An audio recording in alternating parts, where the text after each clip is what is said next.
syllable, farm, rhymes with car. Okay? As well, actually, at the very beginning of the story, the word car is mentioned. Does appear, doesn't it? So it rhymes with that word. So we say farm, house, car. And by the way, the word around, the syllable round, this vowel sound there rhymes with house. Okay? Round, around, house. And the word out in got out. Okay? And all right, let's move on. Beyond it was a larger one. Beyond it was a larger one. Beyond it was a larger one. Beyond it was a look at that, was a larger one. Again. It was perfect. He could see for miles. Mr. Boggis... Okay, let's begin. From the top, okay? Next, let's get started. Okay, here we go. Mr. Boggis stopped the car just short of the summit, got out and looked around. Mr. Boggis stopped the car just short of the summit, got out and looked around. It was perfect. He could see for miles. It was perfect. He could see for miles. Over on the right, he spotted a medium farmhouse. Over on the right, he spotted a medium farmhouse. Beyond it was a larger one. Beyond it was a larger one. So, in the word larger, the first syllable in this word, larger, rhymes with car, with the vowel sound in car, and in farm, okay?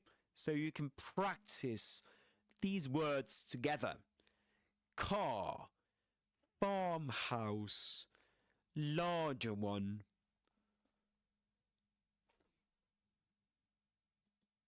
There was a house that might be a Queen Anne. There was a house. All right, let's repeat that again. There was a house that might be a Queen Anne. We've got to be careful with...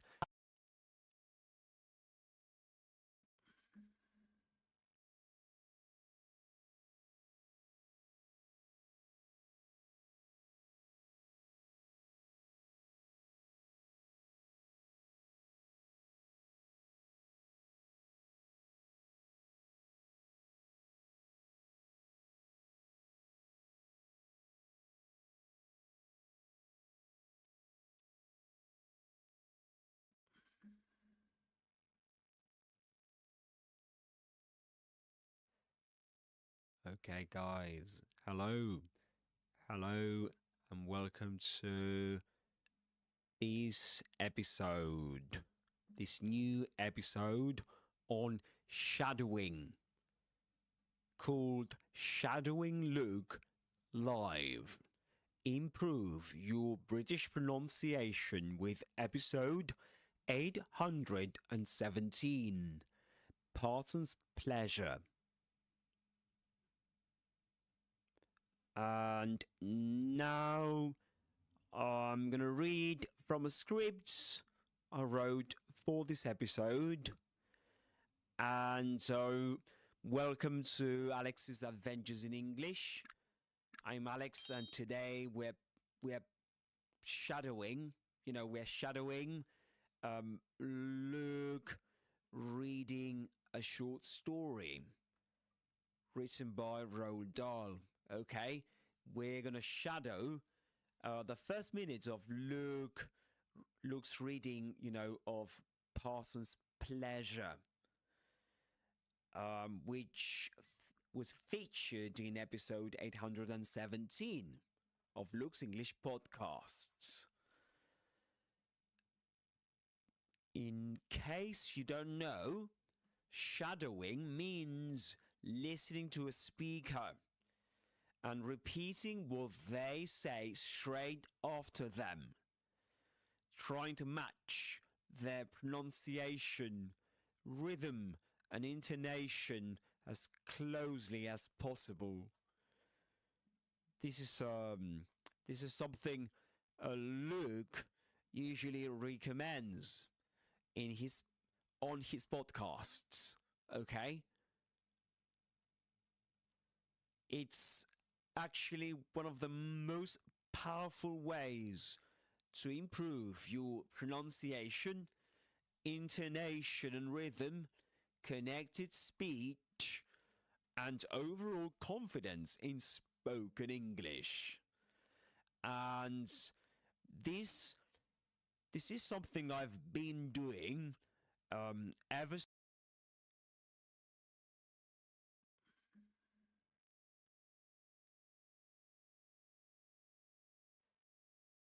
Okay, I'm gonna read from a script recommends on his podcasts. Okay, it's actually one of the most powerful ways to improve your pronunciation, intonation and rhythm, connected speech, and overall confidence in spoken English. And this is something I've been doing ever since I came across Luke's English podcast a few years ago. And it's really helped me a lot with my pronunciation. It was a game changer, And so over the years, shadowing Luke's storytelling has really helped me notice the little details in natural British English, in Southern Standard British English, Luke Thompson's accents. And so, in this session, I'll be shadowing Luke's storytelling in real time, And as I go along, I'll point out a few key features that are worth paying attention to. For example, the schwa and other sounds and linking phenomena. Linking sounds like for example, the linking R. Okay? This is something I did in previous episodes. Actually, this is the third episode I've recorded, the third live recording of me shadowing Luke, So, okay, now let's move on to shadowing Luke.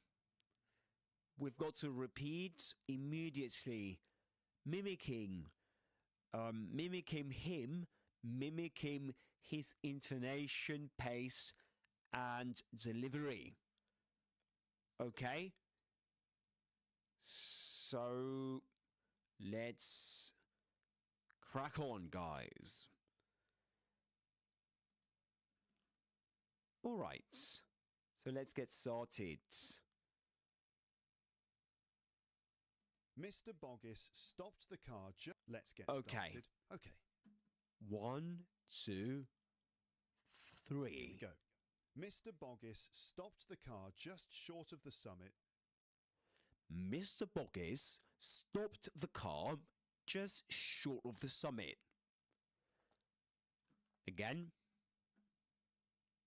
Here we go. Mr. Boggis stopped the car just short of the summit.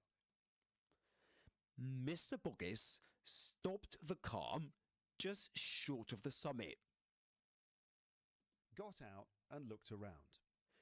Got out and looks around. Okay, let's start again. To happen next. Let's get started. Okay, here we go. Okay, here we Mr. go. Boggis stopped the car just short of the summit. Mr. Boggis stopped the car just short of the summit. Got out and looked around. Okay, he says, got out.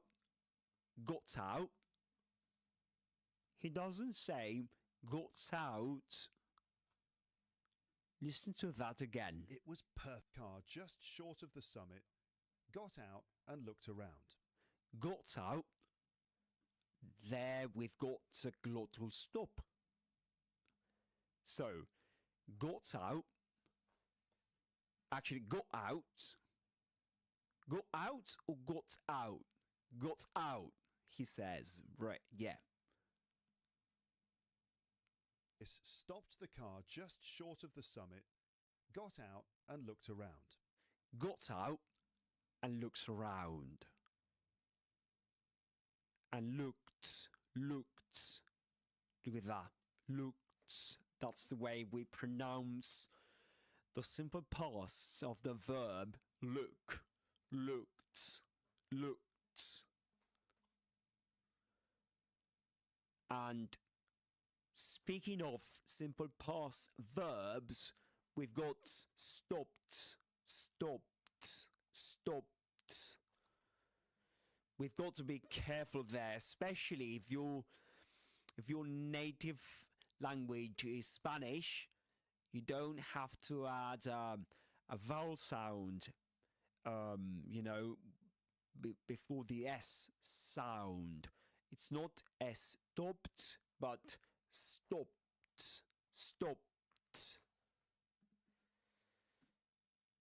And stopped the car just short of the summit. Stopped the car. He doesn't say stopped the car, right? He says stopped the car. Again, as I mentioned in previous episodes, in Southern Standard British English, Luke's accent, the R is not usually pronounced at the end of a word, like car, except for some exceptions, okay?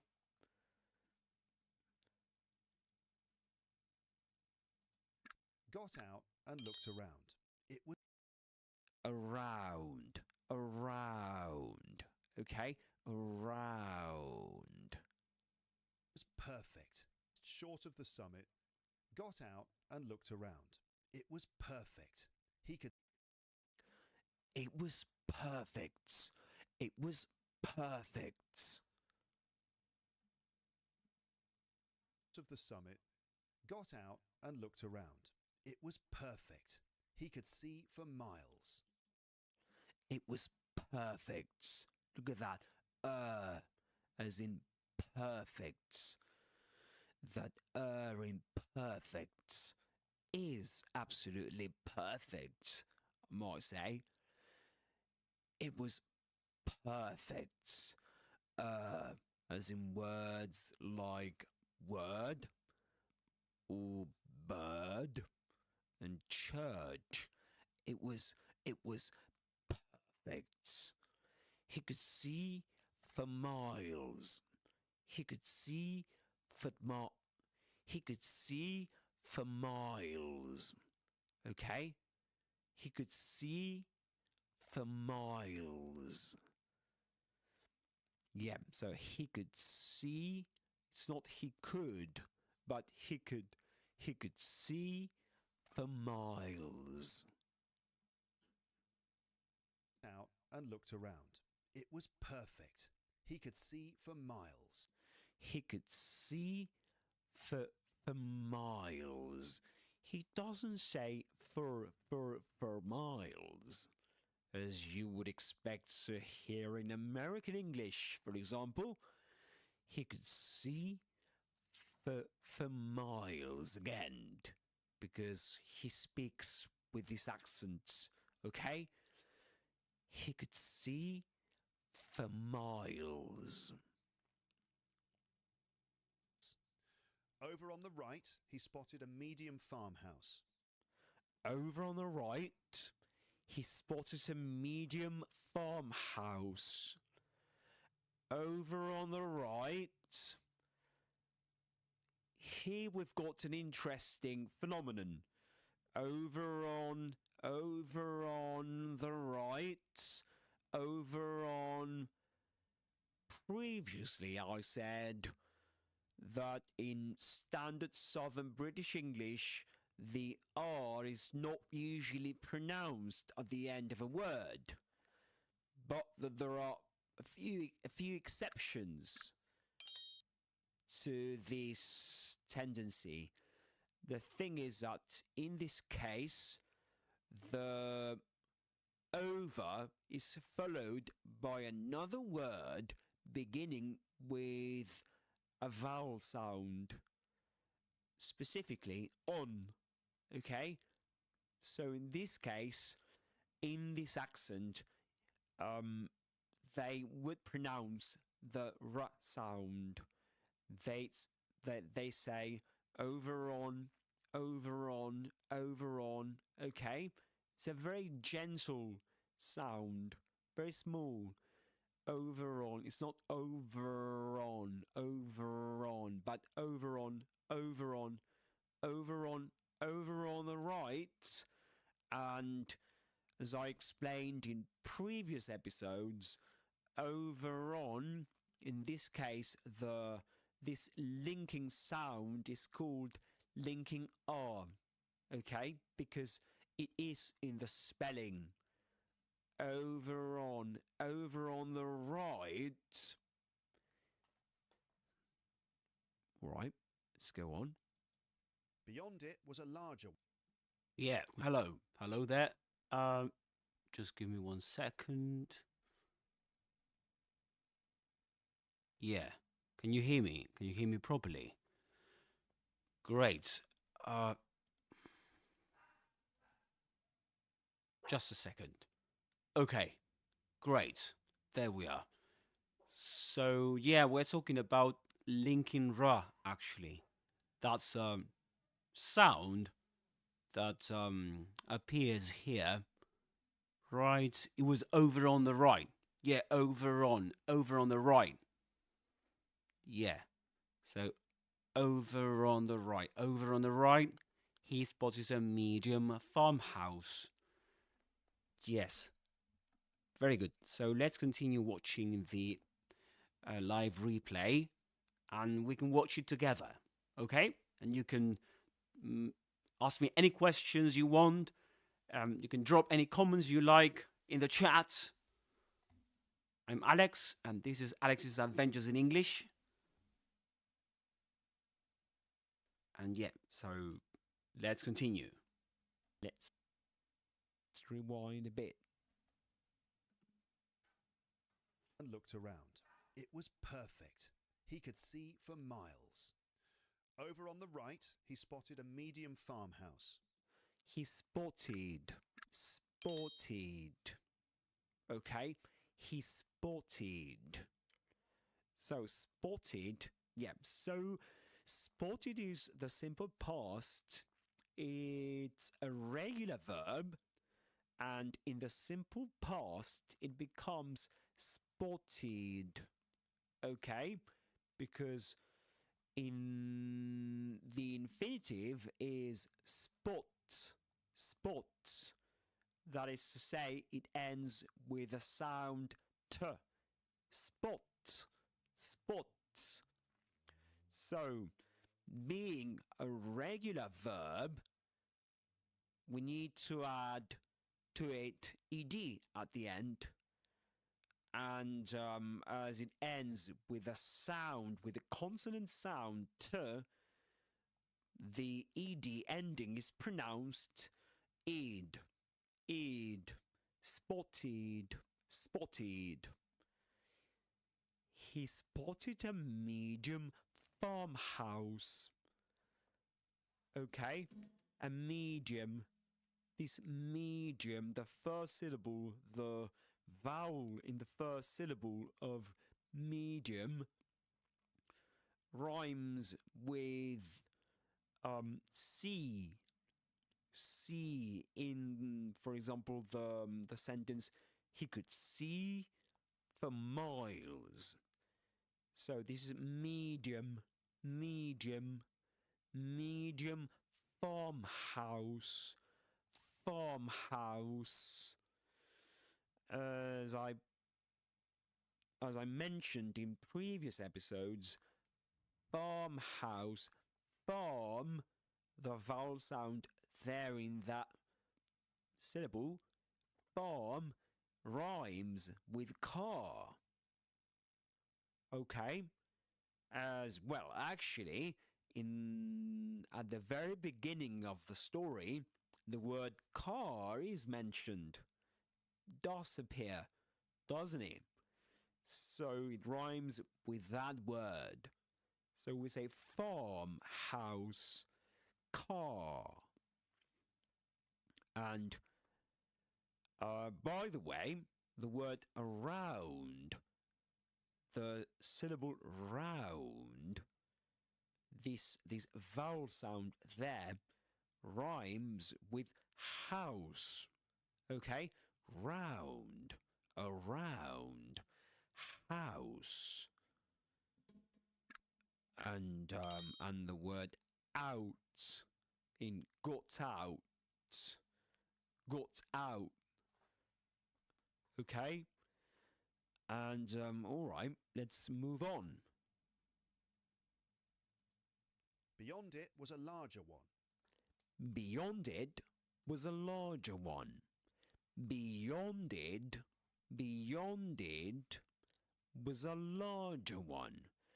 Beyond it was a look at that, was a larger one. Again. It was perfect. He could see for miles. Mr. Boggis. Okay, let's begin. From the top, okay?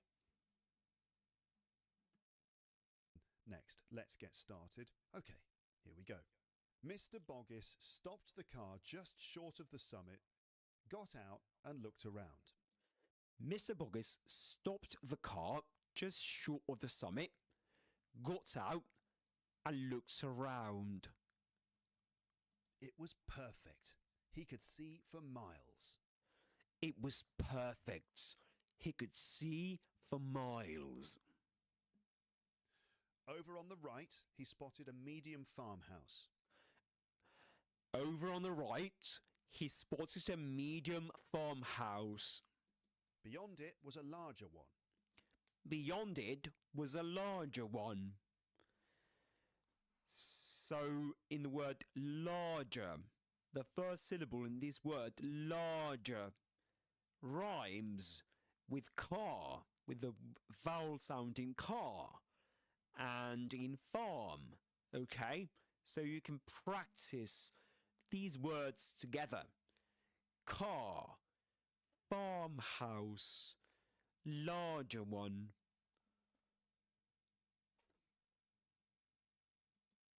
There was a house that might be a Queen Anne. There was a house. All right, let's repeat that again. There was a house that might be a Queen Anne. We've got to be careful with house, because if your native language is Spanish, you might say house, house, and we need to avoid that. It's house. House. Okay? So, house. House. There was a house. There might be a Queen Anne. Again. Beyond it was a larger one. There was a house that might be a Queen Anne. There was a house that might be a Queen Anne. That might be a Queen Anne. Beyond it was a larger one. There was a house that might be a Queen Anne. There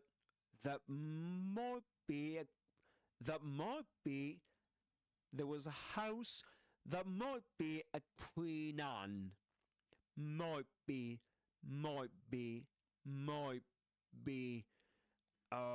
Let me break it down. Yeah. So in this case, this is an interesting phenomenon. So that might be. So you can do the following. He doesn't pronounce the t. He doesn't say might be. Okay? So you can do that, not pronounce the final t sound, and say he might be. Okay? Might be. So he might be. Might be. This is called assimilation, you know. So when one sound becomes similar to the following, or actually, so you might say he might be. You could produce here a glottal stop and say might be, or actually assimilate the sound t to the following sound, and in that case you'll get might be. Alright? Might be. So you've got two possibilities there at least. And alright, that might be a Queen Anne. Queen, the vowel sound in that word, queen, rhymes with C.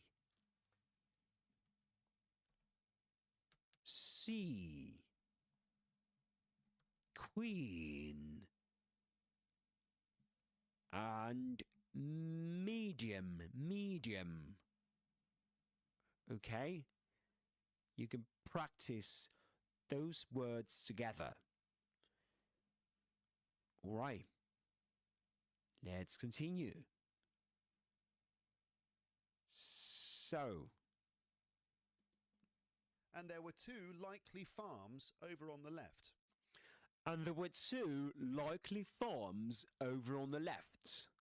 And there were two likely farms over on the left. There were two likely farms. Again, this word with a sound R in it. Farms over on, again, the linking R. Over on the left. Over on the left. Over on the left. 5 places in all. 5 places in all. 5 places in all. Then he drove to the other side of the hill. Then he drove to the other side of the hill. Then he drove to the other side of the hill. Then he drove to the other side of the hill. In this case, you can notice that something interesting we can notice here. Let me show it to you. Before, Luke says, yeah, he says, let me find it. Okay, for example, Mr. Boggis stopped the car. Mr. Boggis stopped the car. Okay, the car. So, you get this schwa sound when he pronounces the.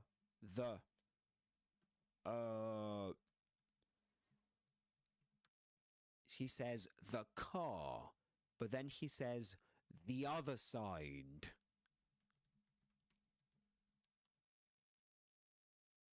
All right, so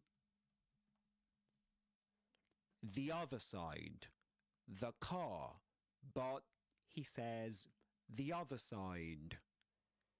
So what happens in the second case? In the other side. Okay, so you get in the car. Yeah, so we can explain it like this. Let me show it to you. Okay, so this is the car. In the car, you've got the phonemic transcription, the car. The car. Okay, this is a schwa sound. That's a schwa sound. And the word the, is pronounced with a schwa because the following word starts with a consonant, namely k, the car. Okay. And all right, and we can also say that car is pronounced with this long R sound. That's something we need to mention here too. Car is pronounced with a long open back vowel, R, and no R is pronounced at the end in British English, except in, certain cases. All right, and something else we need to mention. The other side. Okay, the other side. What happens here? This is, in this case, we get this is the other side. You get the phonemic transcription is the other side. The other side. It's not the, but the other side. The other side. And why? Why do you think so? Why do you think that he pronounces I rather than in this case? I think that you might imagine the reason, but let me explain it to you. The in this case is pronounced as the, just like at the end of the word happy, because it's followed by a word that starts with a vowel sound, other. Okay, So the other. All right. So and other. Again, this is standard Southern British English. You won't expect native speakers to say other, all right? But they will usually pronounce their schwa sound, other. All right, let's move on, guys. Where he saw 6 more. There are 2 likely farms over on the left, 5 places in all. Then he drove to the other side of the hill, where he saw 6 more possibles. Where he saw 6 more possibles. 5 farms and 1 big Georgian house. 5 farms and 1 big Georgian house. Georgian. 1 big Georgian house. He ruled out the latter. He ruled out the latter. He ruled out the latter. He ruled out the latter. Let's listen to that again. And 1 big Georgian house. He ruled out the latter. It looked again. And 1 big Georgian house. He ruled out the latter. Out the latter. He ruled out the latter. He doesn't say ruled out, but he ruled out the latter. The latter. Okay? The, not the, because the word latter begins with a consonant sound, and we don't say, you won't expect him to say latter, not ladder, right? But latter, because of his accent. It looked prosperous.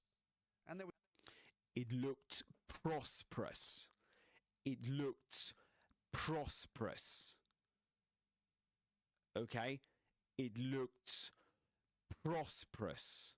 Again, looked is pronounced looked. Looked prosperous. There was no point. He ruled out the latter. It looked prosperous. Prosperous. Prosperous. Prosperous. All right? You've got o at the beginning of this word.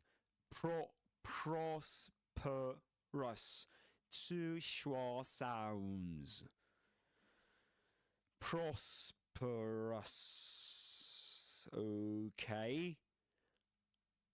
Hello there. Yeah, sorry for the interruption.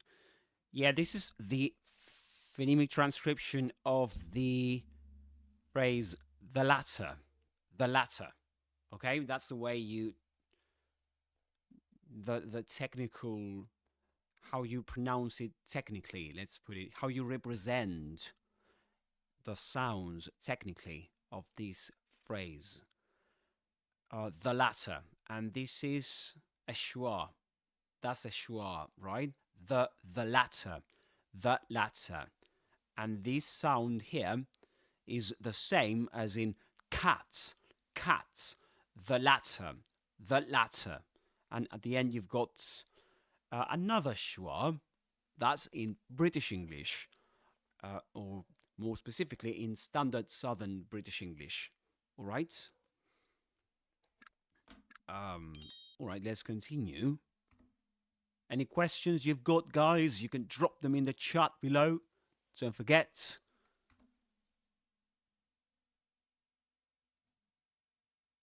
And there was no point in calling on the prosperous. Okay, let's do a bit of shadowing now that we're here. And there was no point in calling on the prosperous. I think that was what he said. and there was no point in calling on the prosperous, right? There's no point in calling on the prosperous. And there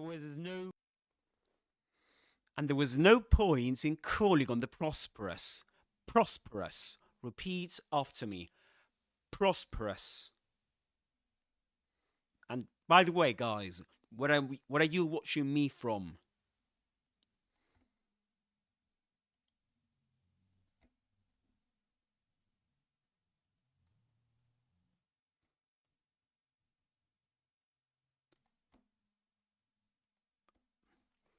All right, let's continue.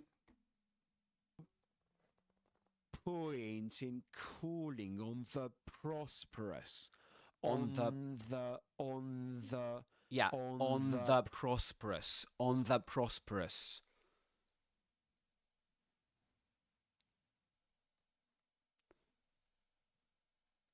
That's interesting. Prosperous. Okay, you begin the word the. Actually, the word on, rather than say on, you say on the. It's like you anticipate the next sound. That's right. That's what you do there. So you anticipate in pronouncing. So on pronouncing this sound on, you don't say on the. Luke doesn't say on the, but on the. That's what native speakers do, you know. They anticipate. And that's why this is called anticipatory assimilation. Because you're anticipating the sound about to come. All right? So on the.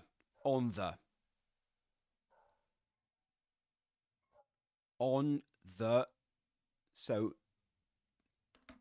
just give me a second. Let's continue watching the stream, okay?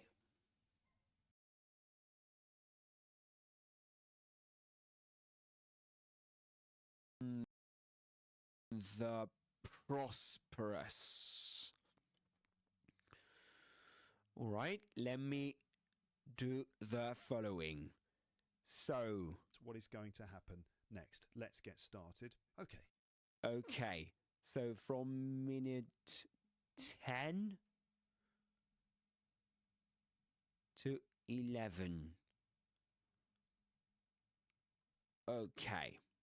In calling on the prosperous. Apart from the... Okay, let's continue with that.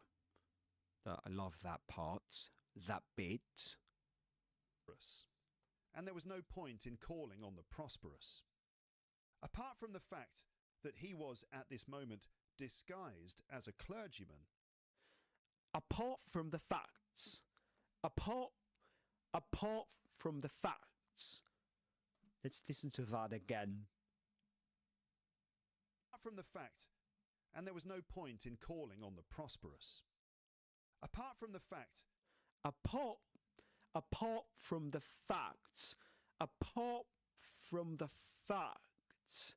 Apart. So these final syllable words, I mean the vowel sound, there rhymes with words such as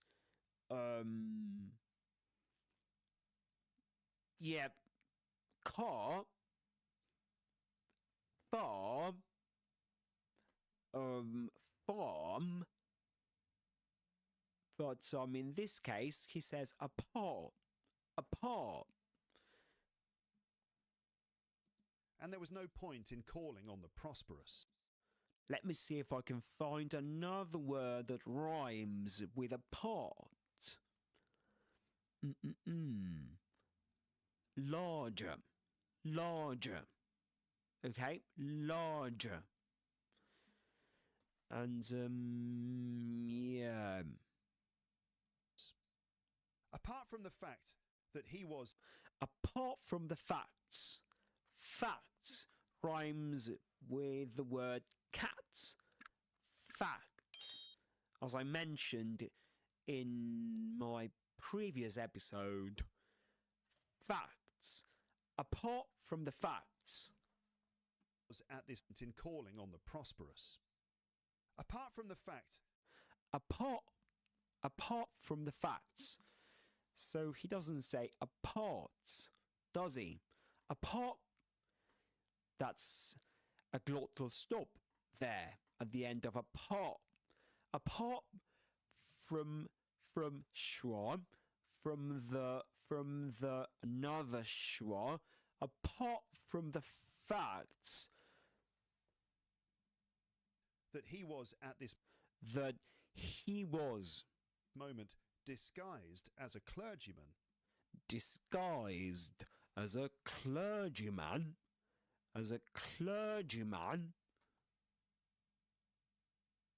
There was that he was at this moment disguised as a clergyman. clergy, cler. That vowel sound is one you'll find in words such as bird, church, word, clergy, clergyman. There was nothing very sinister about Cyril Boggis. Right, guys.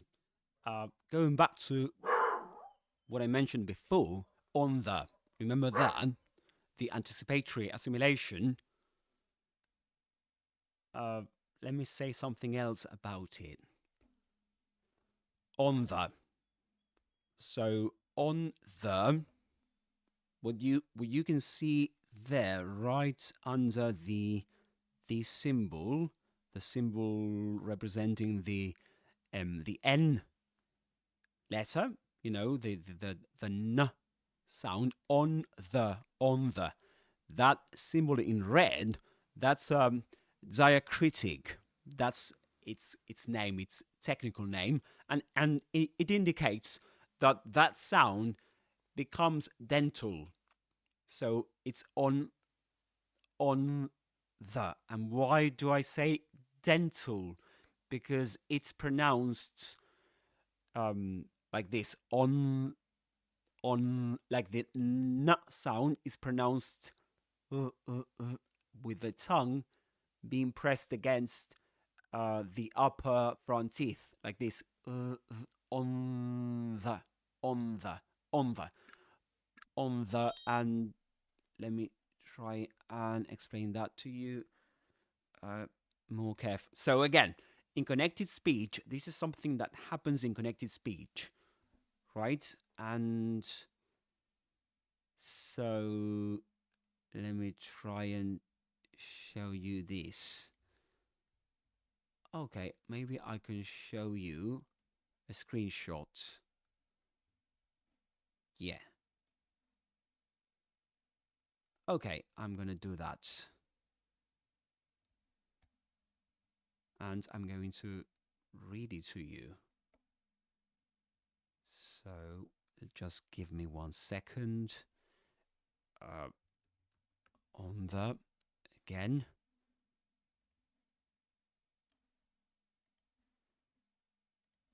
Okay, I'm not sure if you can see that.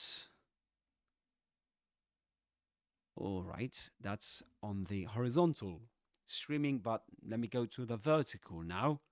Just give me 1 sec. Bear with me. All right, there we've got the explanation. I hope you can see that on your phones. If you're on your phone, I'm going to read it to you anyway. So it says, just give me 1 second. Let me make this right. Okay. On that goes right here. And this goes hidden. Perfect. So we've got the explanation here. Just give me 1 second. All right, so it says, in connected speech, anticipatory assimilation happens when a sound changes to become more like the following sound. This is one example, right? On the. Take on the. In careful speech, you transcribe it as on the, right? But in rapid, everyday speech, the n sound in on anticipates the dental fricative the, and becomes a dental nasal. And you transcribe it in this way, with this diacritic symbol, right? So you say on the. That little dental diacritic under the n shows assimilation, which means that the tongue tip is against the teeth because of the following the. Alright, so the tongue tip is against the teeth, the upper front teeth, like this. And so the transcription options are phonemic, which means broad transcription. Broad transcriptions refer to how words get transcribed out of context. You know, for example, in a dictionary. Out of context, not when said by speakers. And narrow transcription, that's phonetic transcription, which includes assimilation here, that represents how speakers actually pronounce words in spoken language. So in that case, you say on the. This is a bit technical, guys, but anyway, just wanted to bring it up. Okay, so let's go back to the live stream. And don't go, if you found out a bit confusing, you can let me know in the comments and I can clear it up for you. Okay? Yeah, maybe I'm alone now, maybe. Maybe it's maybe that was a bit cryptic. But anyway, don't forget to like and subscribe, and I'm gonna keep trying to break down these difficult concepts for you. All right? So, going back to the... Let's keep watching the live stream, all right?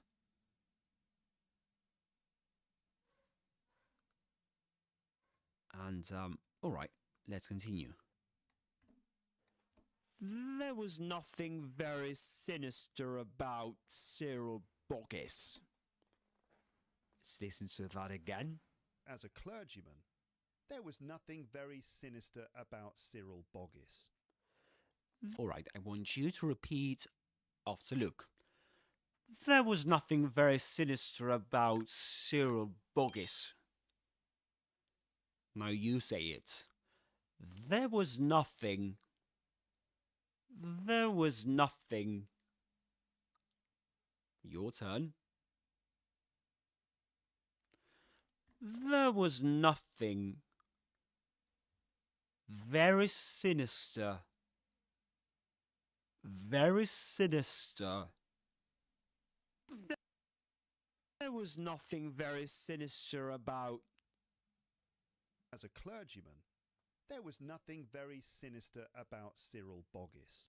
Sinister... But bear in mind that he doesn't say very sinister about. Sinister about.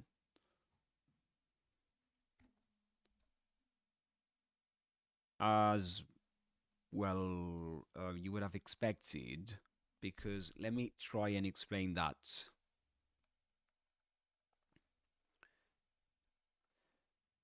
Very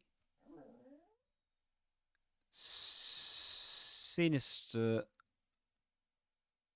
about. Okay, with the blackboard, that's going to be clearer, right?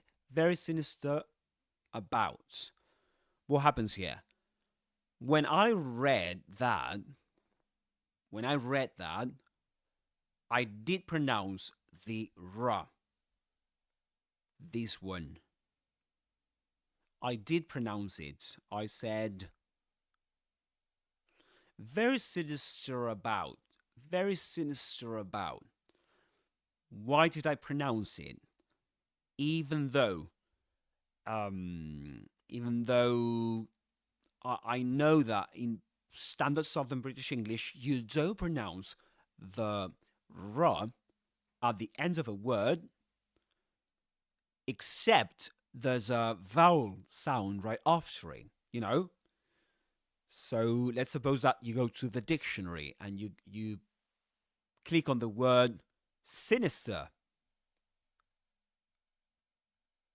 In fact, guys, that's what we're going to do right now. Let's go to the online Cambridge Dictionary, and I'm going to show you, and I'm going to show you how that word is pronounced in isolation.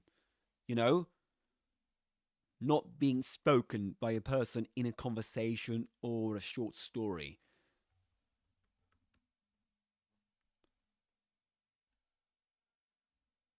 Okay, so we've got the word. I'm going to share that with you. I'm going to share the word and the transcription of that word, the word sinister. Just give me 1 sec. Bear with me. I'm nearly there.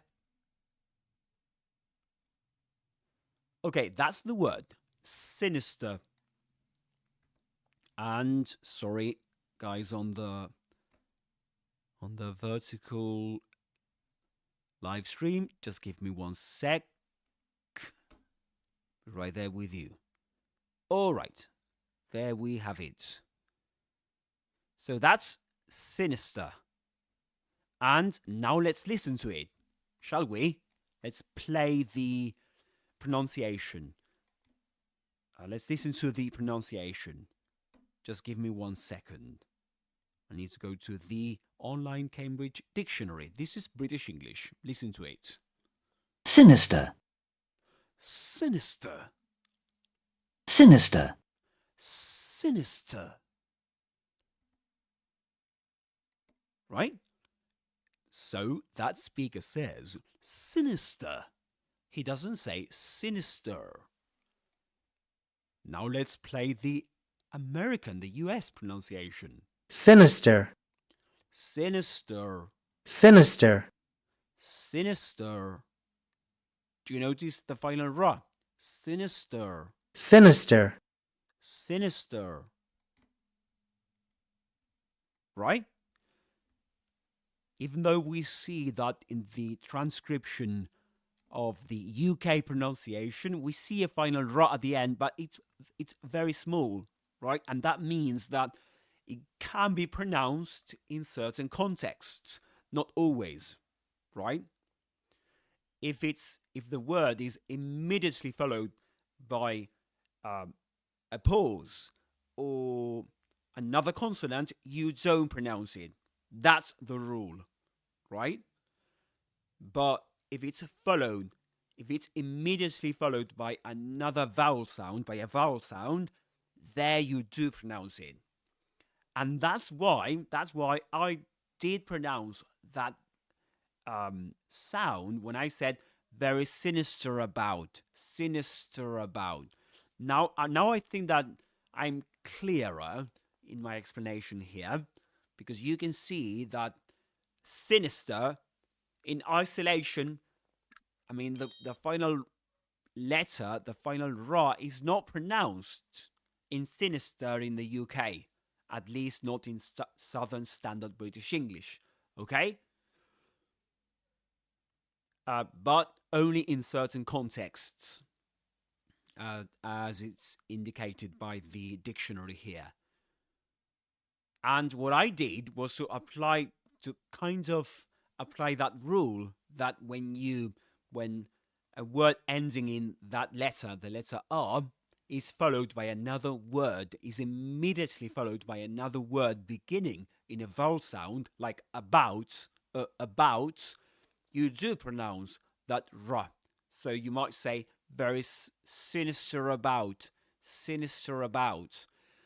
But Luke kind of breaks that rule. It's not that he makes a mistake, but the thing is that what he does when he pronounces that is to make a very brief pause in between the two words, in between sinister and about. And that's why he says sinister about, very sinister about, very sinister about. Let's see if we can hear that again, if we can listen to him reading that bit again. About. Look at that. That's an interesting phenomenon. He doesn't say sinister about. Clergyman. There was nothing very sinister about Cyril. There was nothing very sinister about. Sinister about. Right? He doesn't say very sinister about.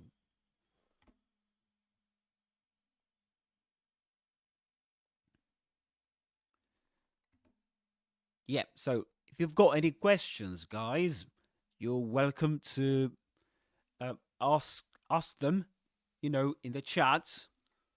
Make any comments. You can ask any questions you have about this or any other topics, any other related topics. Okay, so all right. About. If you pay attention to what I said before and in previous episodes, you might expect to find there, between these words, sinister and about, a link in R. Okay? Because sinister ends with, in the spelling you'll find at the end of it, an R. And yeah, you find the letter R, right? So you, as I said before, following these rules. It's not a rule actually. It's a general tendency. That's what I like to point out to you guys. It's not a rule. It's not that you have to pronounce the linking ra, because that's what this is all about. I did pronounce that. I said very sinister about. What I did there is to pronounce the linking ra. Is to pronounce the letter which can be seen there, right? To help me connect the two words, sinister about, and that's called linking ra. It's not the intrusive ra, this one, because the intrusive ra happens when the letter R is not in the spelling, but in this case it is in the spelling. That's why this is a linking ra, not an intrusive ra. That's good to know. Two types of ra, let's call them. Okay? The intrusive ra can be seen, for example, in law and order. For example, law and order. If you say law and order, in that case you get that intrusive ra. Law and order. Law and order. Law and order. Don't tell me that I forgot to turn off the desktop audio and that my sound was terrible. I think I did. I'm sorry, guys, again. Oops, I did it again. Yeah. I hope that the audio has improved. Yeah, so if you say, let me show these to you. Now I'm trying to share the word the phrase actually law and order on screen. Just give me one sec. Law and order.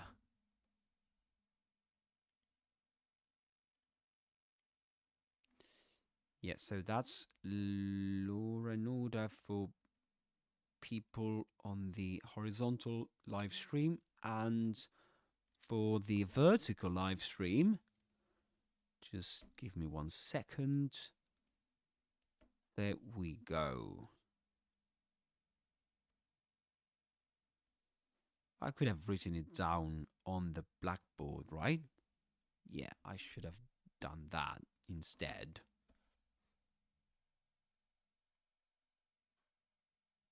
Yeah, so you say, for in this case, law and order. But native speakers will say, if they're in connected speech, in rapid speech, to connect these two words, they produce a r here. And you get Laura, law and order, law and order, law and order, law and order. Right? So this is called the intrusive R. Intrusive R, because it's intrusive because it's not in the spelling. Intrusive R. Intrusive R. Yeah, but in sinister about, that's the linking R, because it is in the spelling. All right? I hope that's clearer now.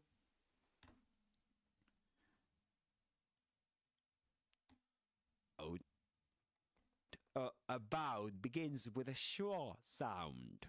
So if you say those words in rapid speech, if you connect the words, then you'll expect to find, you would expect to find the native speakers will say sinister about, but this is not compulsory, it's just a tendency. It's just a tendency, that's what native speakers. So this is not wrong, not pronouncing the linking R. But actually quite natural, especially when there's a pause. If there's no such a pause, then you'd probably hear a linking R. But in this case, there is a pause. So he says, there was nothing very sinister about Cyril Boggis. Yeah. Cyril Boggis. Cyril Boggis. By trade, a dealer in antique furniture. By trade, a dealer in antique furniture. About Cyril Boggis. By trade, a dealer in antique furniture. Again, a dealer in... If you connect those words in rapid speech, in British English, in Southern Standard British English, you'd hear a dealer in. Again, because of the linking R sound that usually sneaks in. So, sinister about, dealer in, but What about Luke? What does he do? With a shop, Cyril Boggis. By trade, a dealer in antique. A dealer in. He doesn't pronounce the linking R sound there because he does make a pause, doesn't he? Okay, so by trade, a dealer in antique furniture, antique.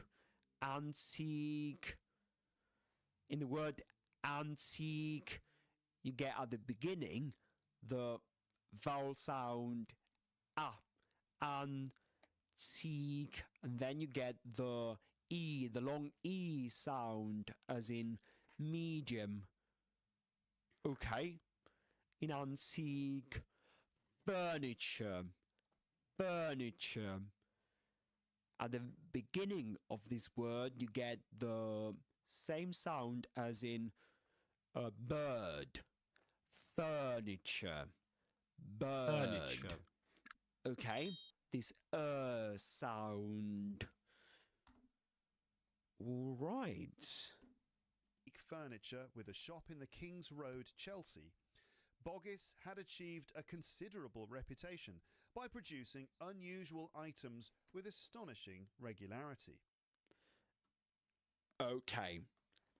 By trade, a dealer in antique. Oh, yeah. I tend to pronounce the linking R there. By trade, a dealer in antique furniture with a shop in the King's Road, Chelsea, Boggis had achieved a considerable reputation by producing unusual items with astonishing regularity. Let me go over that again. When asking unusual items with astonishing regularable reputation by producing Boggis had achieved a considerable reputation by the clergyman. There was nothing very sinister about Cyril Boggis. By trade, a dealer in antique furniture with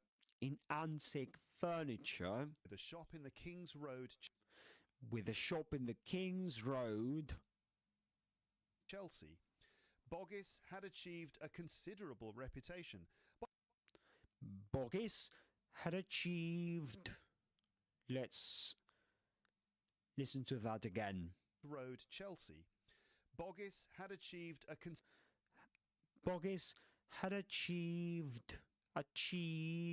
Okay, just wanted to share with you the pronunciation of these words. Furniture. Right? That's what you get there. And that's furniture. Shall we listen to it? Let's go to the online Cambridge Dictionary. And let's listen first to the British. Furniture.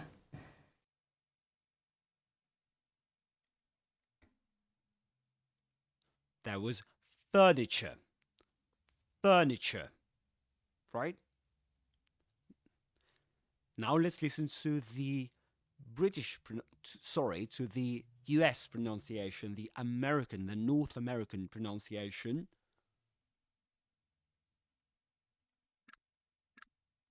Furniture. That was furniture. Right?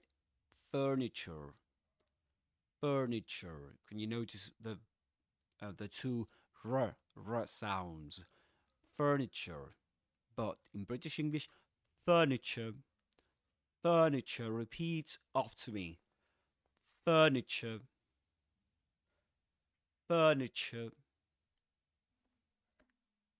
All right, let's continue.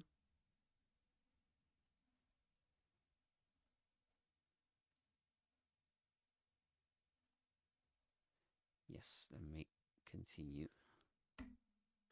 In the second syllable, in the last syllable, you'll find the same vowel sound as in C, or even medium. So had achieved. Yep, had achieved. Furniture with a shop in the King's Road, Chelsea, Boggis had achieved a considerable reputation by producing unusual items with astonishing regularity. By producing unusual items with astonishing regularity. Astonishing, you know, something that is amazing. So, all right. So that's a minute or a bit, a bit more. And all right, guys. I hope you enjoyed that as much as I did. And now. Okay, before we go, before this session ends, there's another session about to start, another shadowing session about to start. So don't go anywhere if you're enjoying this, of course. But before this session comes to an end, let me share something with you. This is the dictionary entry for the word achieve. Remember that's a word that appears in the story. Boggis had achieved. The thing is that's in the past participle. That's a past participle.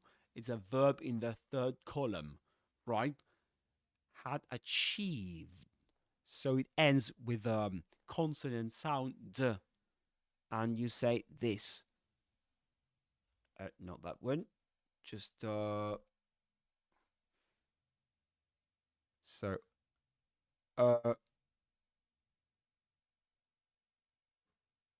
right. So you get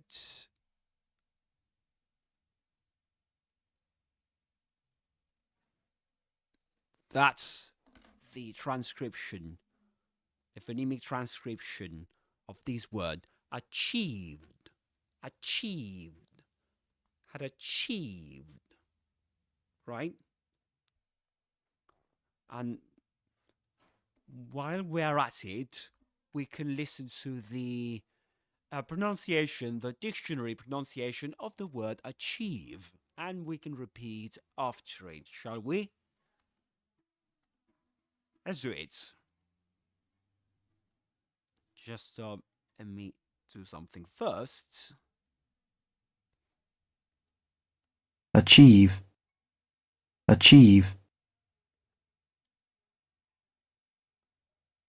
That's achieve. Only that in the story it's achieved. With that final d sound. Anyway, guys, do you have any questions?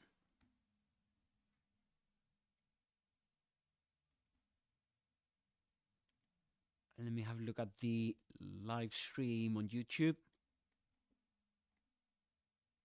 Oh, hello there. Hiya.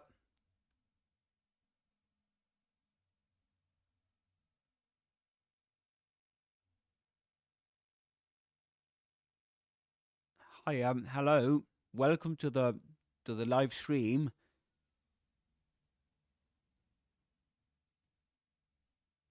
And what's your name? Is it Ace?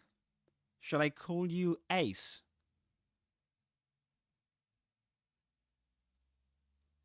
Where are you watching me from?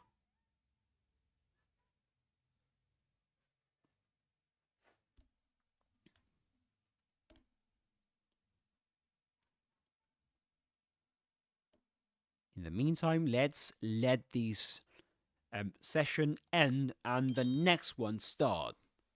Okay? And I can keep chatting with you. Just let me go to the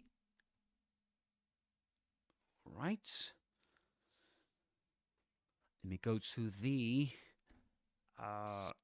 yeah. Time Let me go here. for some closing remarks.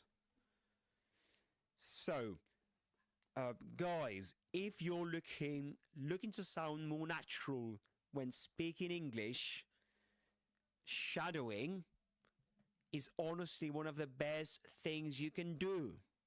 You know, just a couple of minutes a day. Remember that, guys. Repeating after a skilled native speaker like Luke Thompson helps you. Not only you can, I mean, shadowing doesn't have to be. I mean, you don't need a native speaker to do shadowing. You need to imitate, try and imitate a highly proficient speaker of English in this case, right? A highly proficient speaker of English. Yeah, just wanted to mention that. You need a model, right? A model to follow. You know, a model to follow. Because it's true, it's also true that not all native speakers serve as a model of, you know, pronunciation, as a pronunciation model.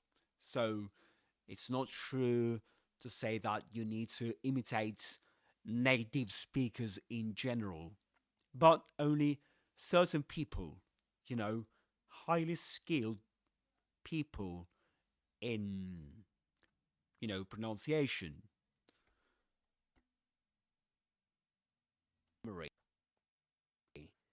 Improve your listening and boosts your confidence. And that's exactly what I've been doing with Luke's podcasts. And it's made a huge difference in my own speaking, you know. So let me know in the comments if you'd like more shadowing practice. You know, more shadowing practice videos like this.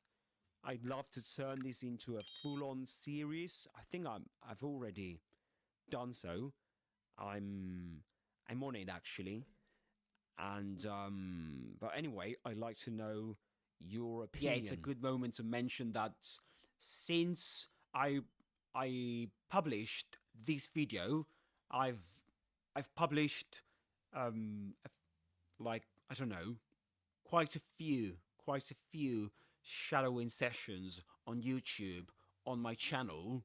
So you can go there and you can go to my YouTube channel, Alex's Adventures in English, and check them out. You know, you've got I've shadowed Luke Thompson reading other short stories like The Doppelganger. What else? The Escaped Man. That's another. The Invitation, I think that was another. And the last one I did was The Birthday Party. That was another short story that Luke Thompson read and that I shadowed.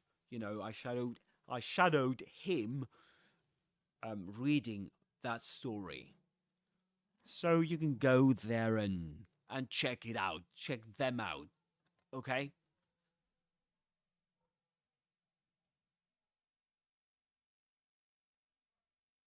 Okay, so let's continue. And if you found this helpful, feel free to like, subscribe, and join me on more English adventures. And thanks so much for watching. And as Luke would say, bye, bye, bye, bye. Welcome to Alex's Adventures. I have to say that I think that was my second live stream on YouTube. And I think so. And I was very nervous. You know, I found it really, really hard to express myself. And that's why I spoke so slowly. I felt so, nervous of being watched by people live, uh, uh, you know, on the other end. So that's why I was so nervous. So that was I think that nowadays I feel much more comfortable speaking live on YouTube. And I think that shadowing sessions are getting better by the day because of this, right? Because of the because I'm more confident in teaching you English live on YouTube. All right, let's continue with this. Is I think that the second shadowing session I published since I started the channel, and this is, I think it's a shadowing session based on a short story, another short story. I'm Alex, and today we're going to practice some shadowing together. In this video, I'll be shadowing the first minutes of Luke Thompson's reading of The Abduction from episode 928 of Luke's English podcasts. Shadowing means listening to a native speaker and repeating what they say straight after them, trying to match their pronunciation, rhythm, and intonation as closely as possible. It's one of the best ways to improve your pronunciation, intonation and rhythm, connected speech, and your overall confidence when speaking English. And to be honest, this is something I've been doing regularly ever since I came across Luke's English podcasts. And it's helped me massively with my own pronunciation. And I still have a long way to go, but I've learned so much by shadowing Luke over the years. So in this session, I'll shadow Luke's storytelling in real time. And as I go, I'll try and break down a few key features that are worth noticing, like schwa sounds, connected speech, and connected speech and natural rhythm. Okay, so let's begin, shall we?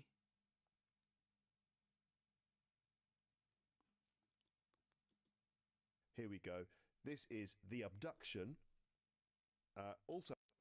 So this is The Abduction, Known as The Bizarre Abduction of Jose Martinez. also known as The Bizarre Abduction of Jose Martinez. One comment here, which is quite funny. I don't know why I said Jose, just like Luke, because without, criticizing him, that word, that's actually, it's a Spanish name, isn't it? So you wouldn't say Jose, but Jose, actually. But anyway, that's less a native speaker of English would say Jose. But never mind, that's not that too relevant. Yeah, it's not that relevant. Right? This is bizarre. Bizarre abduction. Bizarre abduction. You can repeat after me. Bizarre abduction. Bizarre. Bizarre abduction. Here we go. Jose Martinez was an ordinary man. Jose Martinez was an ordinary man Living in a quaint little town on the outskirts of London. living in a quaint little town On the outskirts of London. In England. In England. In England. Okay, let's listen to that again. Jose Martinez. Here we go. Jose Martinez was an ordinary man. Jose Martinez was an ordinary man. Ordinary man. Living in a quaint little town on the outskirts of London. Living in a quaint little town on the outskirts of London. The outskirts of London. In England. In England. Originally from Spain. Originally from Spain. Jose had moved to the UK to improve his English by... Jose had moved to the UK to improve his English. immersing himself in the language and culture. Okay, by the way, guys, this is the way you pronounce the word bizarre. Bizarre, and the transcription. Bizarre. Yeah, this is the phonemic transcription. Bizarre, bizarre, bizarre. Repeat after me. Bizarre. And let me move the live chat icon. Yeah, from the horizontal live stream, because that's a bit annoying there. Just give me 1 sec. Okay. All right, that's a bit better, isn't it? Yeah, that's a bit better. Okay, now we all can see the, at least on the horizontal live stream, the complete text. Let's continue listening. Himself in the language and culture. Originally from Spain, Jose had moved to the UK to improve his English by immersing himself in the language. In the language. You can do that there too. In the language. Again, anticipatory assimilation. And yeah, by the way, I can mention that this had moved. That's the past perfect, isn't it? Just a bit of grammar we can mention here. Had moved to the UK to improve his English by immersing himself in the language. So this is very commonly used. It's very commonly, the past perfect is very commonly used at the beginning of stories to let readers know about what happened before the very the first events told at the beginning of the story.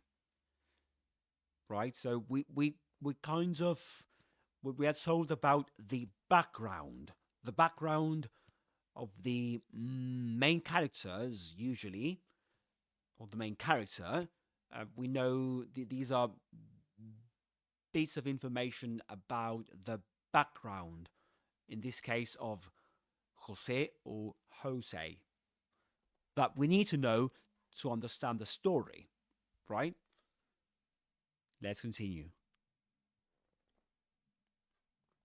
London in England. Originally from Spain. Originally from Spain. Jose had moved to the UK. Jose had moved to the UK to improve his English by... To improve his English. Have a look at this. We say to improve.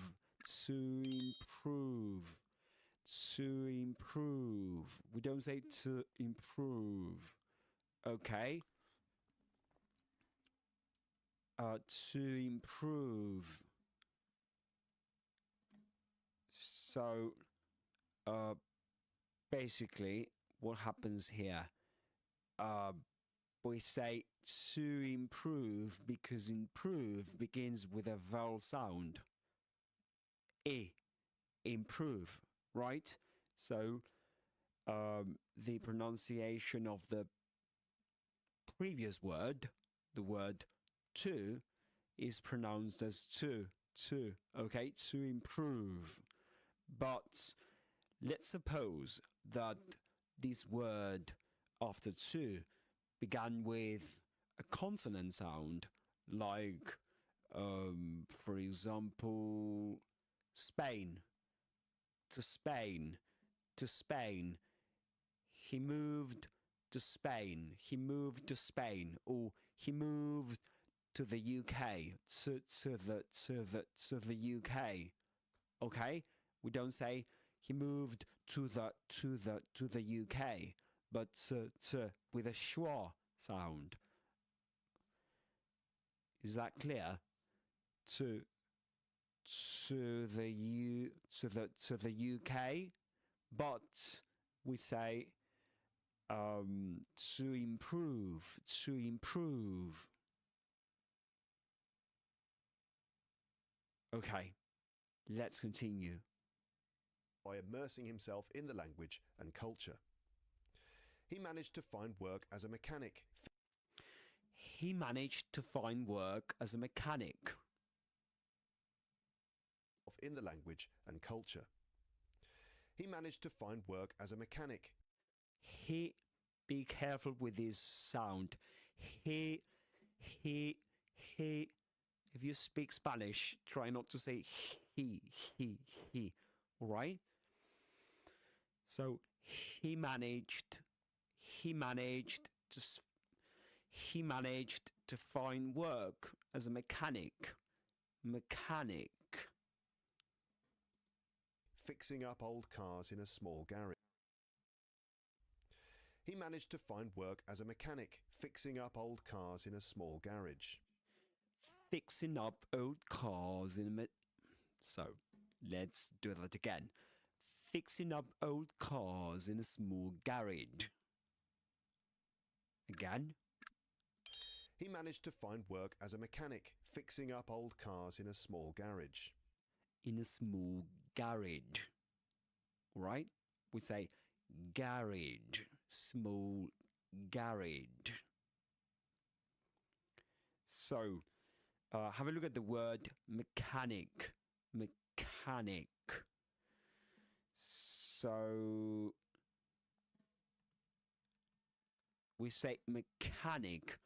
The vowel sound, the a sound in mechanic rhymes is actually, well, let's put it this way, rhymes with garage. Mechanic, garage.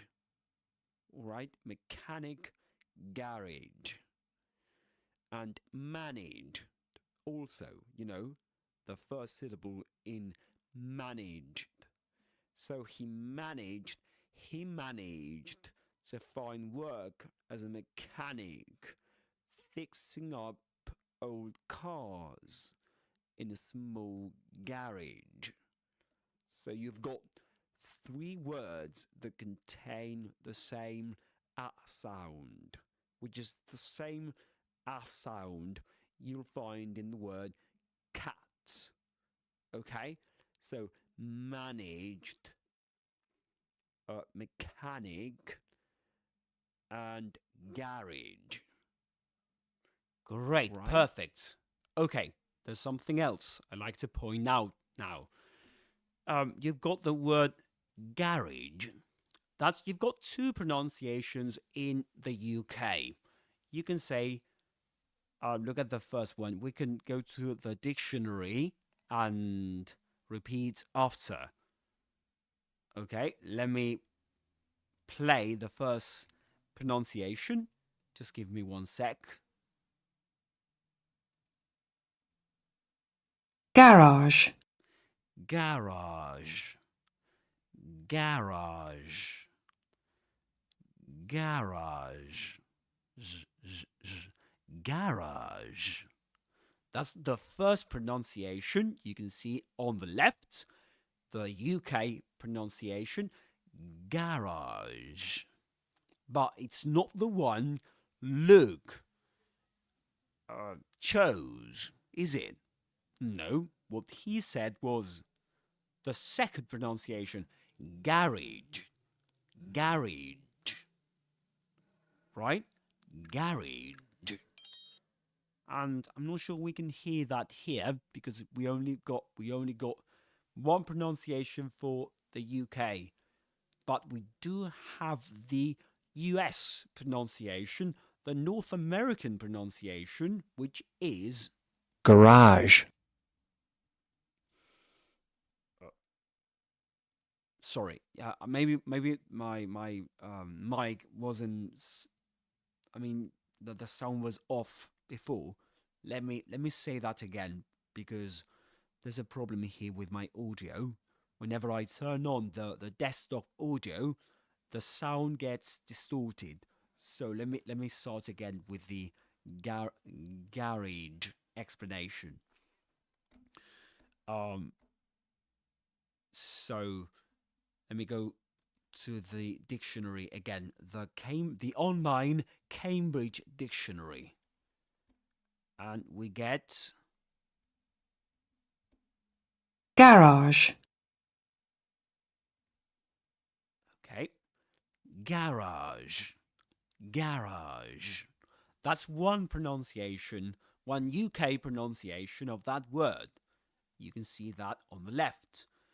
Now, in the middle, you see another pronunciation, which is the one that Luke went for. That the one that he goes for in reading the story. So he says garage, garage. These two are British pronunciations of that word, but in American English, it's quite different. You know, the pronunciation of this word is quite different. Shall we listen to it? Let me go to the garage, garage, garage. So, one of the main differences between the UK pronunciations and the American pronunciation is where the main accent falls, you know, where the main accent is located, you know. In the British pronunciations, it's always on the first syllable. Garage, garage. Those in both we get the same sound, the same vowel sound. As in cats. Garage, garage. But in American English, you get at the very beginning, in the first syllable, a schwa. So you say g, g, g. And the second syllable, which is the accented syllable, that's ah, garage, garage, garage. Although the last sound in the American pronunciation is exactly the same as in the first UK pronunciation we can see on the left. Garage, garage. Right? Okay, I hope that's clearer now. And, yeah, so let's continue. Shall we? If you've got any questions, you can drop them in the chat. And don't forget to like and subscribe to support the channel. The more you support it, the more content I will create for you to learn English for free, you know? And, all right, let's continue. Just, bear with me. I need to go to, okay. Perfect. So let's listen to that again. Find work as a mechanic himself in the language and culture. He managed to find work as a mechanic, fixing up old cars in a small garage. He managed to find work as a mechanic, fixing up old cars in a small garage.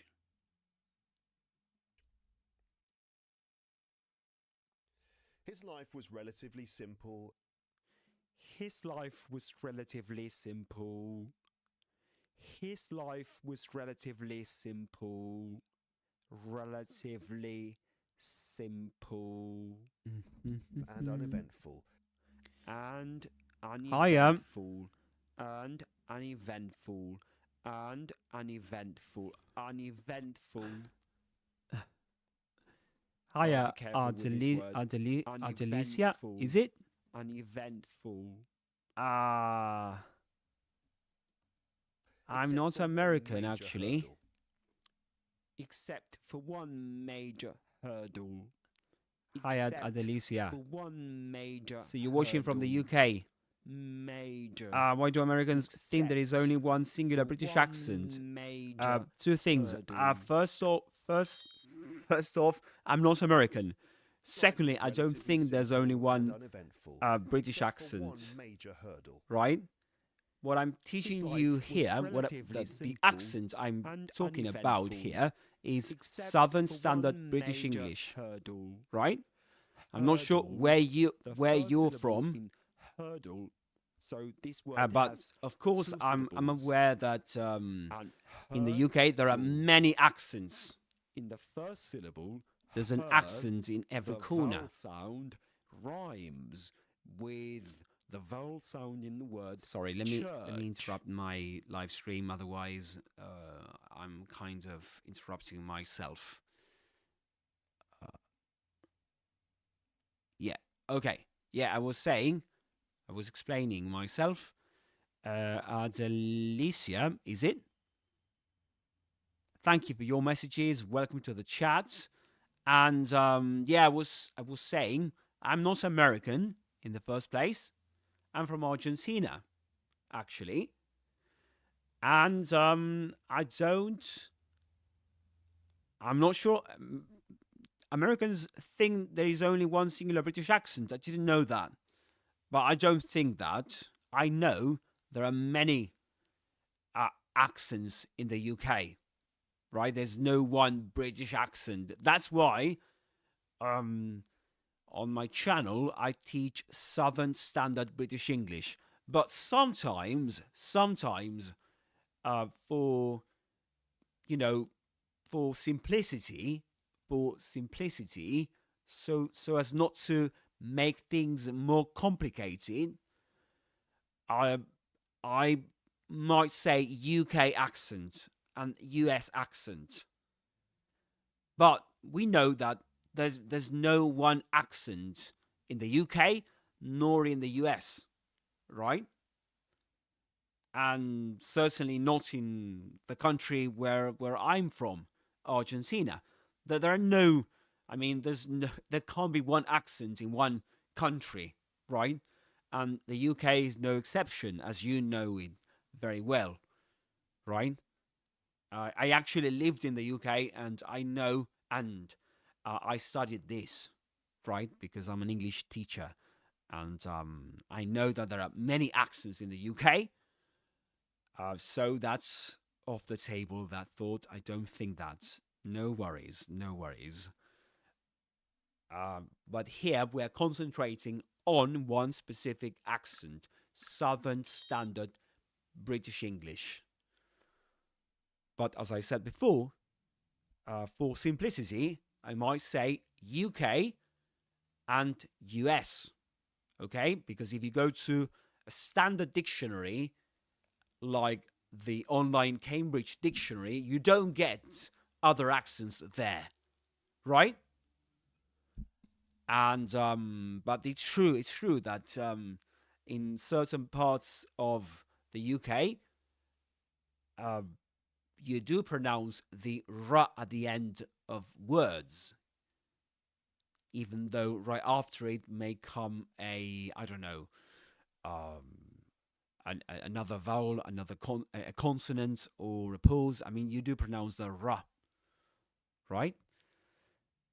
And so I don't think that's. But thank you very much for your comments. That's very interesting. Yeah. And so let me know. Tell me, where in the UK are you from?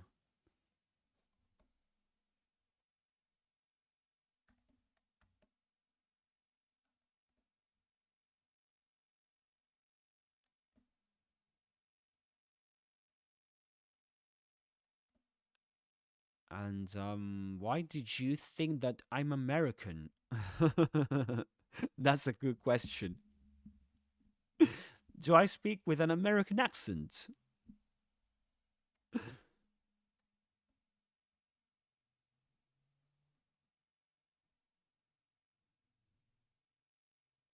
All right, let's continue. Major, except for one major hurdle. I work as a mechanic, fixing up old cars in a small garage.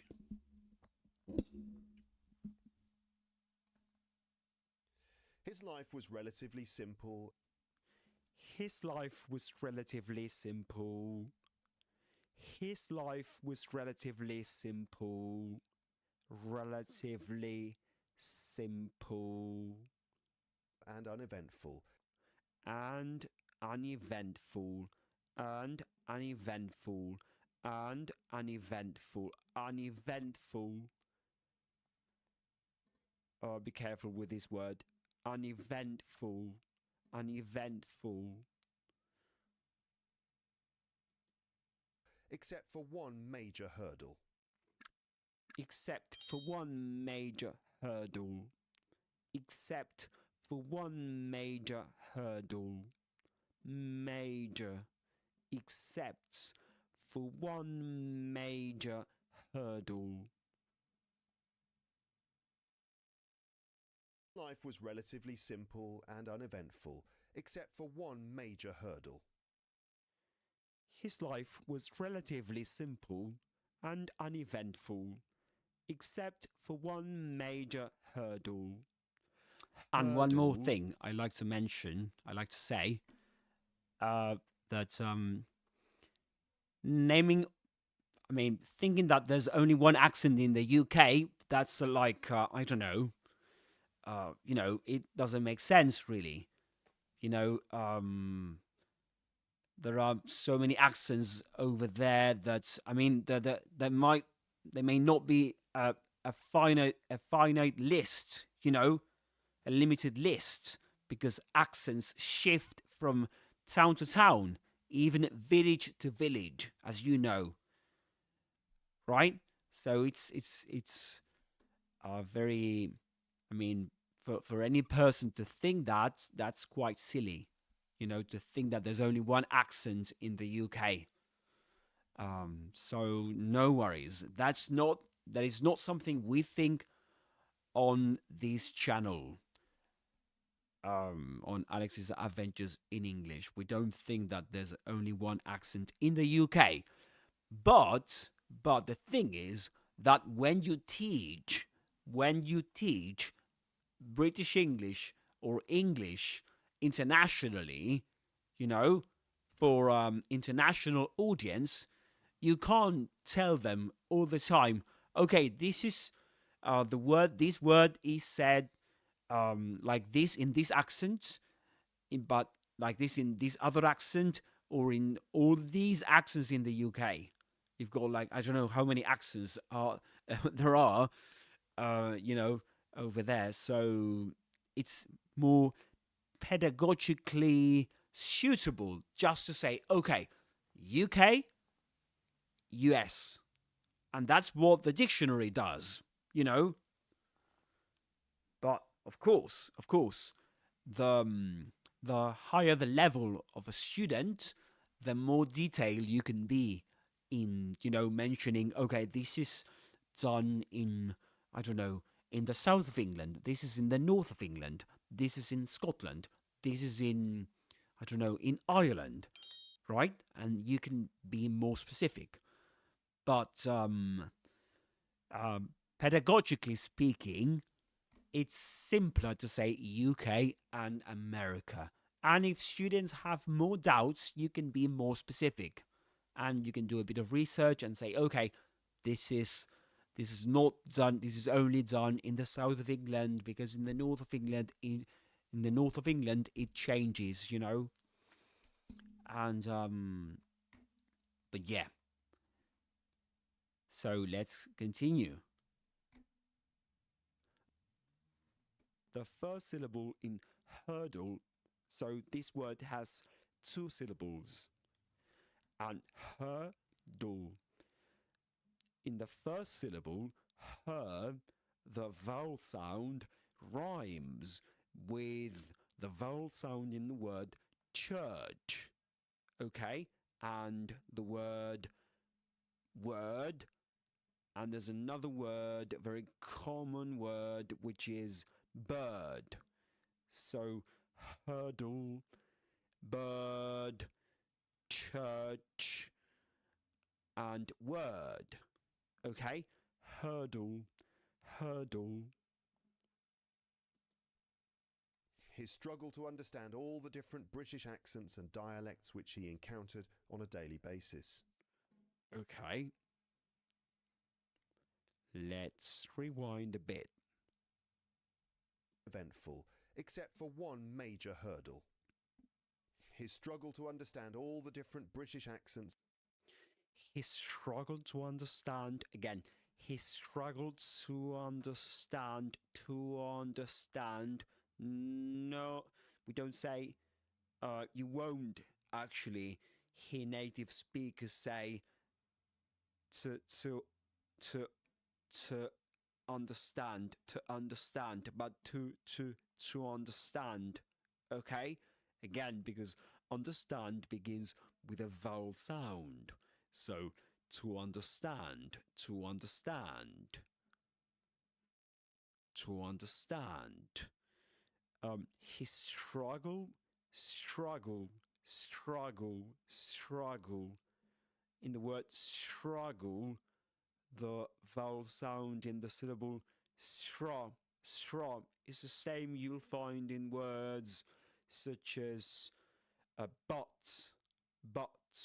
you know, when you say but, I don't like it, I want to go, but I, you know, I prefer not to.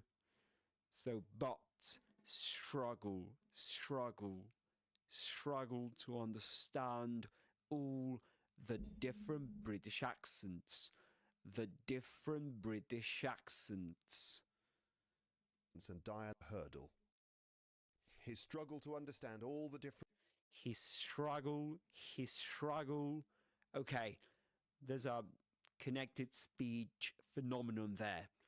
You've got to, usually in connected speech, native speakers would produce these two sounds as one. Okay? So you'll say his struggle, rather than his struggle. Let's listen to that again.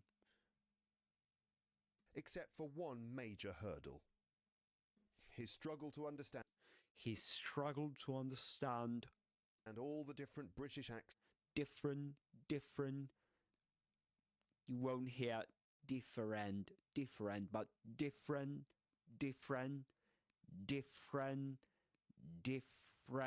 Accents and dialects which he encountered.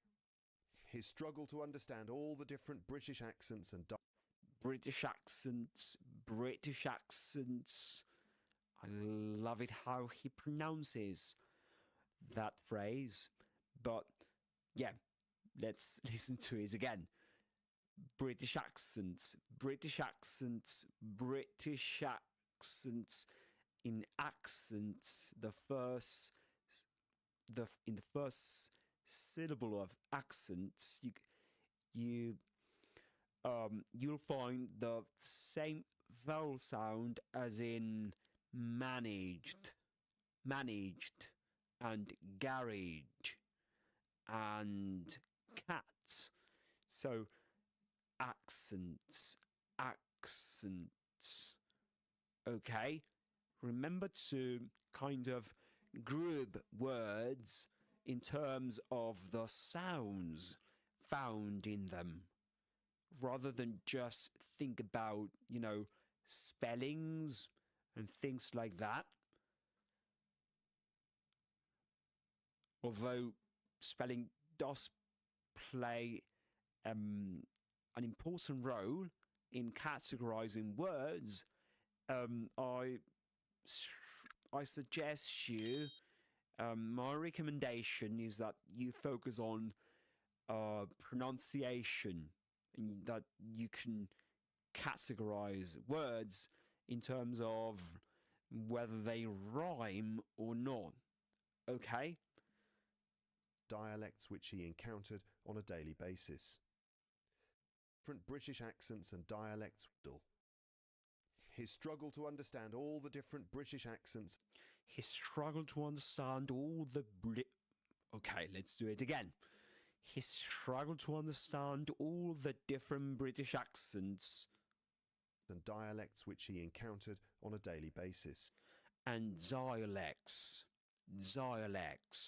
Okay, this is not dialects, but dialects.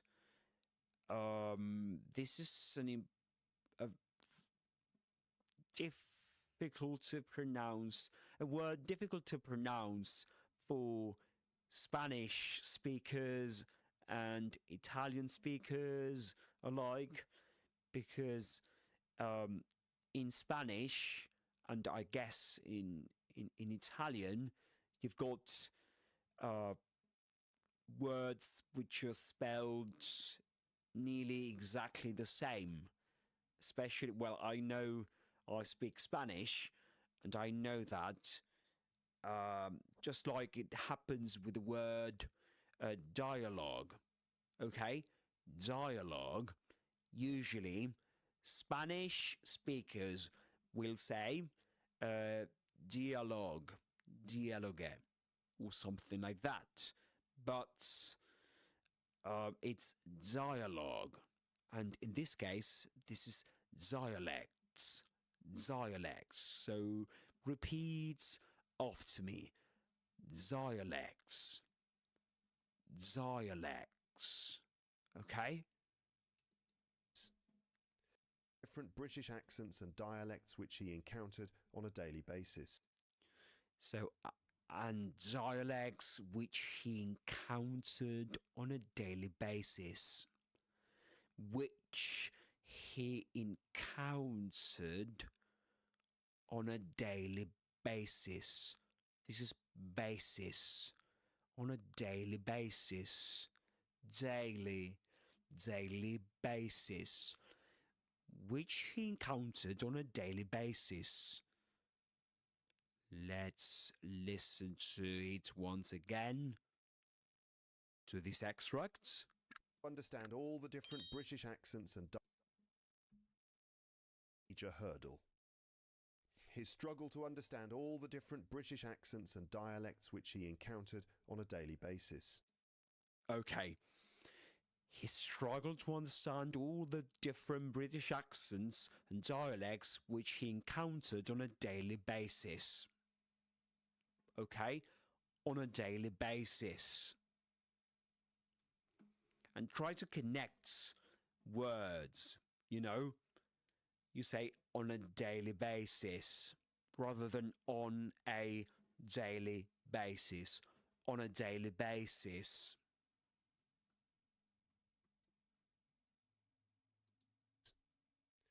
And the food, of course. And the food, of course. And the food, of course. And the food, of course. And the weather. And the weather. And the weather. And the weather. I'm thirsty, I need to drink water. I need to stay hydrated. Yeah, so I'll do my best anyway. And the weather. Weather. Okay? And the weather. weather. This is the at the end. Weather. You pronounce the with a schwa sound. This sound in English, which is the most common sound found in English. So the most commonly found sound in English. That's what I meant to say. So it's the most frequent sound in English. So, and the weather. Weather. Okay? And the weather. And how expensive everything was. And how expensive everything was. And how expensive everything was. Have a look at that. And how expensive everything was. Let's listen to it again. And the weather. And how expensive everything was. And how expensive everything was. Have a look at that. He says, and how expensive everything was. Have a look at my finger. And how expensive everything was. Okay? And how expensive everything was. Okay? Expensive everything was. Right? And the drafty windows. And the drafty windows. And the drafty windows. And how expensive everything was. And the drafty windows. And the drafty windows. Okay. And the drafty windows. Drafty. In the word drafty, the first vowel sound rhymes with car. Okay? Drafty. And it rhymes with another word mentioned before. Let me try and find it. Yeah, cars. That was the one. Yeah, cars. And yeah, cars. So drafty, cars. This word drafty, drafty, and cars. You get, there's another word like far, too far away, far, drafty, cars. Okay, this is a different type of R sound.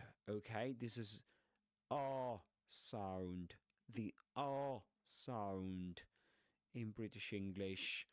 So, yeah, different from as in cats, or managed, or the other was I think it was, let me have a look at that again, because I can't remember. Yeah, mechanic, mechanic. Yeah, there we go. Okay.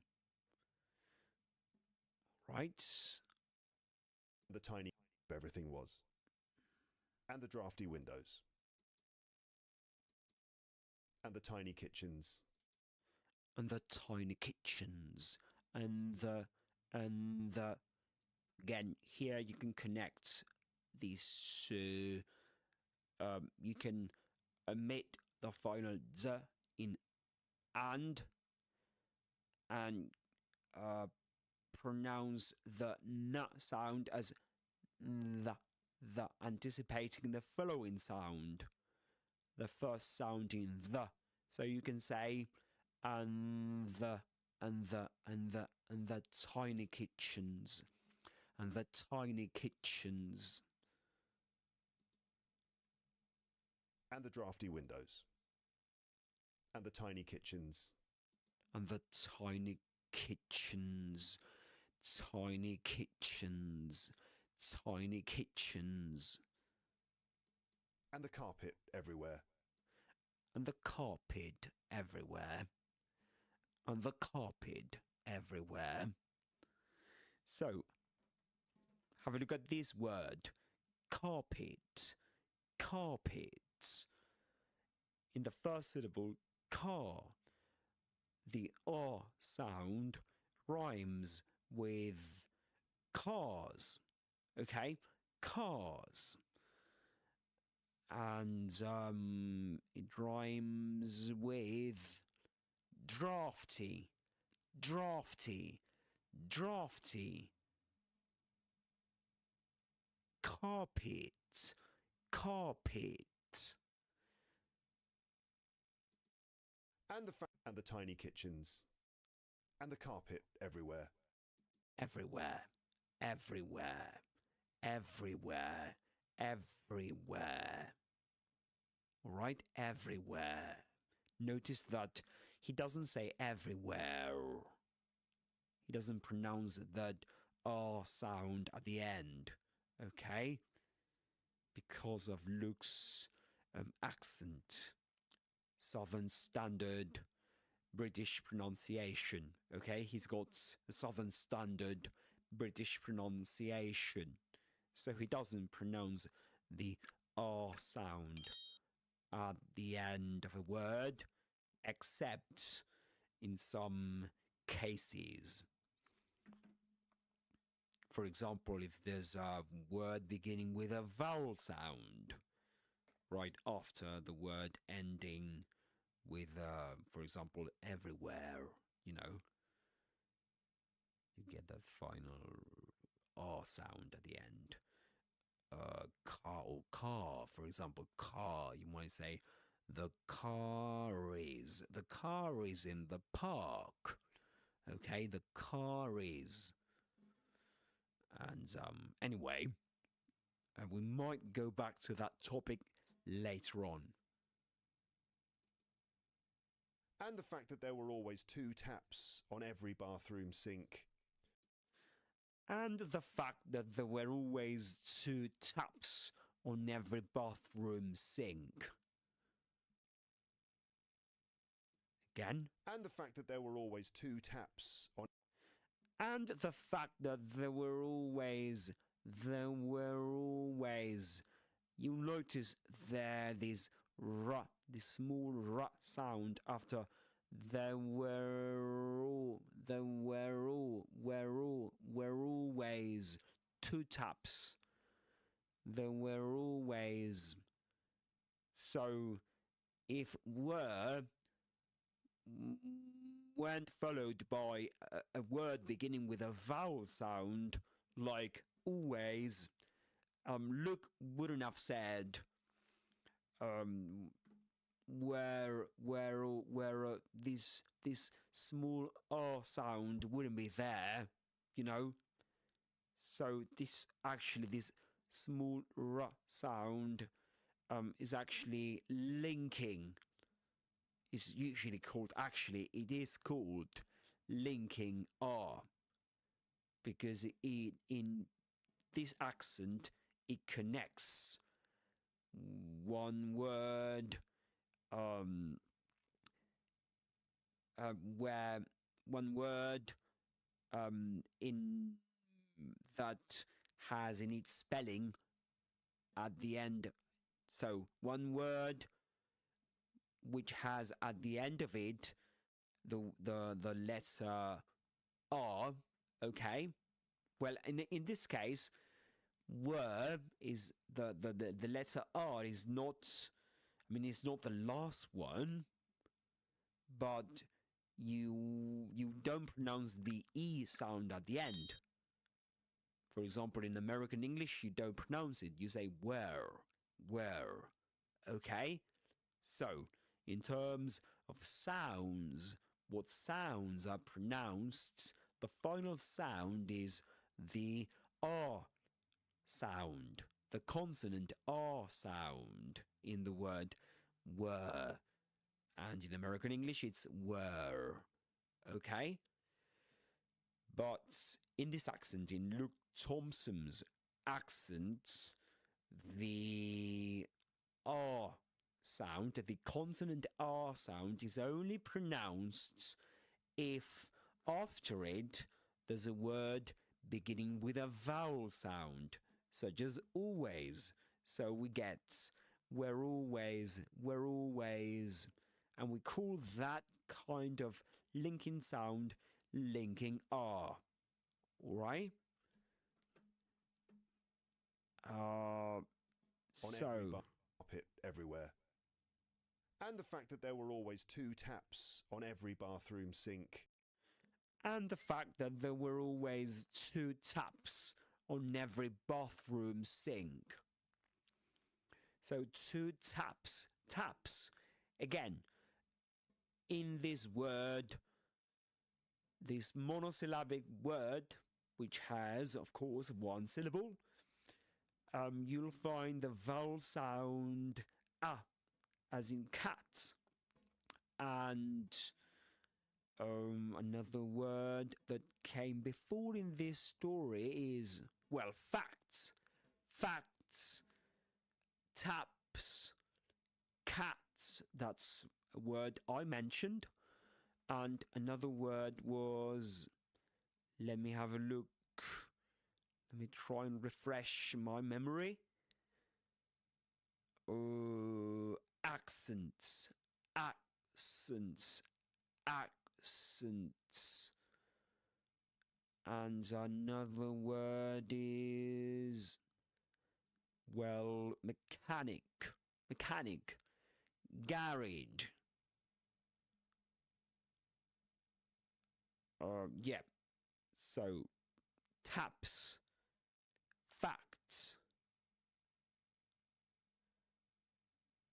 Taps. Taps. Facts.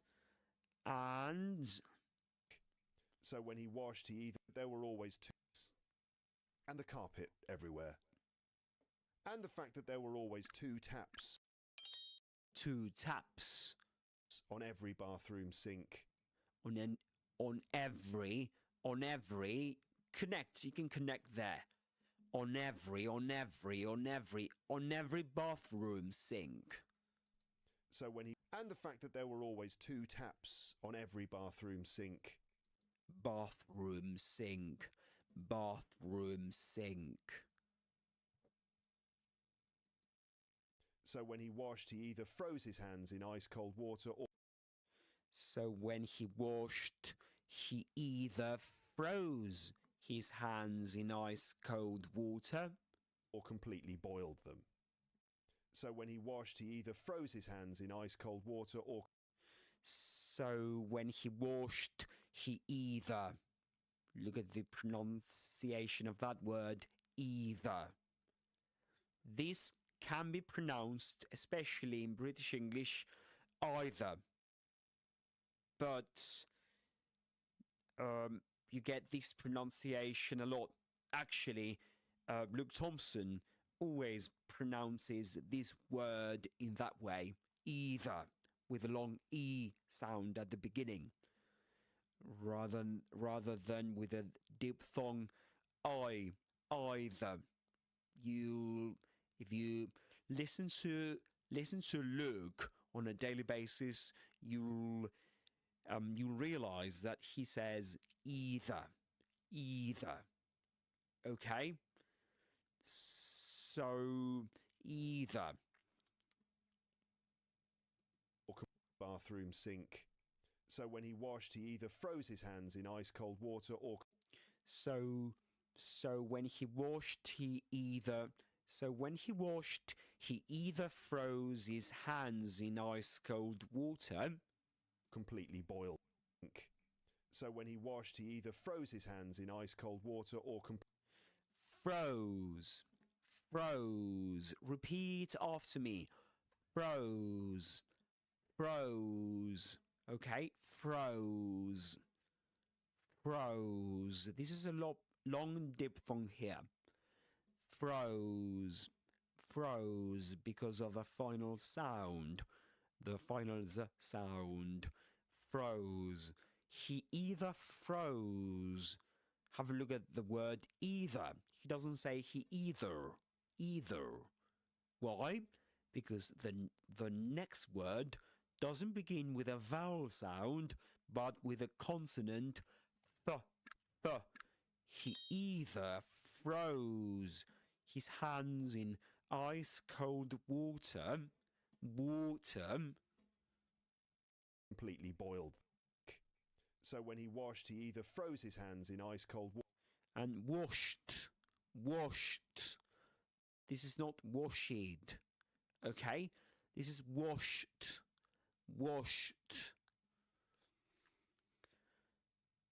Water or completely boiled them.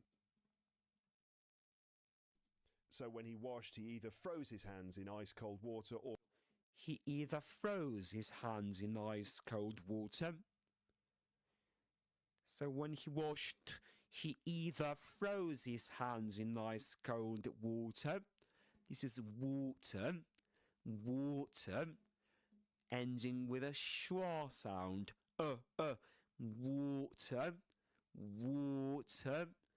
and as you would expect, not pronouncing the R sound as in American English, where they say actually water, right? Water. But in standard Southern British English, you don't say water, but water.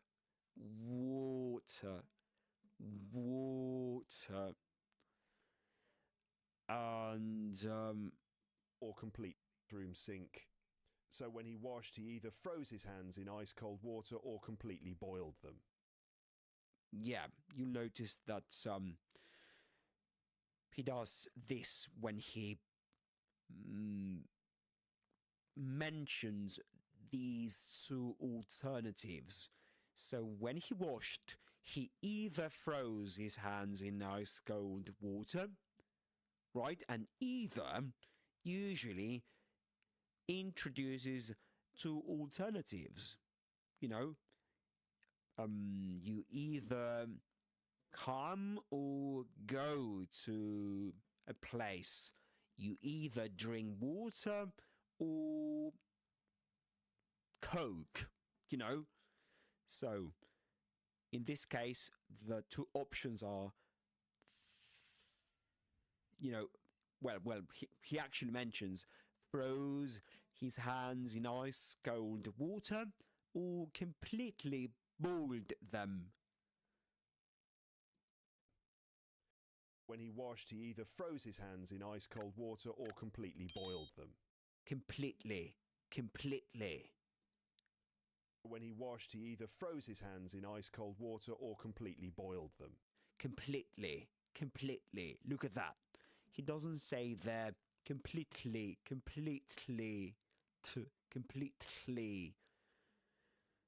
But completely. When he washed, he either froze his hands in ice-cold water or completely boiled. Completely. Repeat after me. Completely. This is very common in these accents. Completely. Like, for example, absolutely, rather than absolutely. Completely. Them. So when he washed, he either froze his hands in ice-cold water or completely boiled. All complete. He doesn't say or, as you would expect in other types of accents. So all completely boiled them. Boiled them. boiled them. There was also Boiled the visa them. issue because of Brexit, but except for all that, Okay, and he washed, he either froze his hands in ice cold water or completely boiled them. There was also the visa issue there was also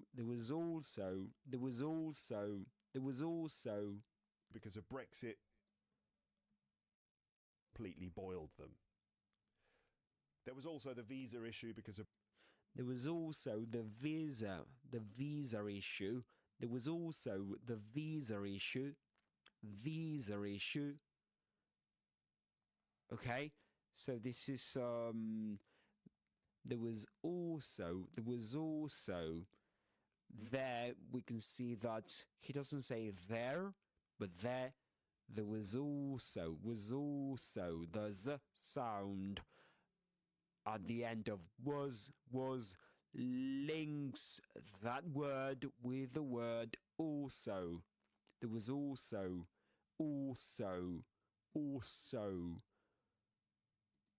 the Brexit, but except for all that, there was also the visa issue because of the visa issue. Brexit, completely boiled them. There was also the visa issue because of The visa issue. That's an interesting example. Visa issue. What sound can you hear there? The visa issue. He doesn't say visa issue, does he? No, he says the visa issue.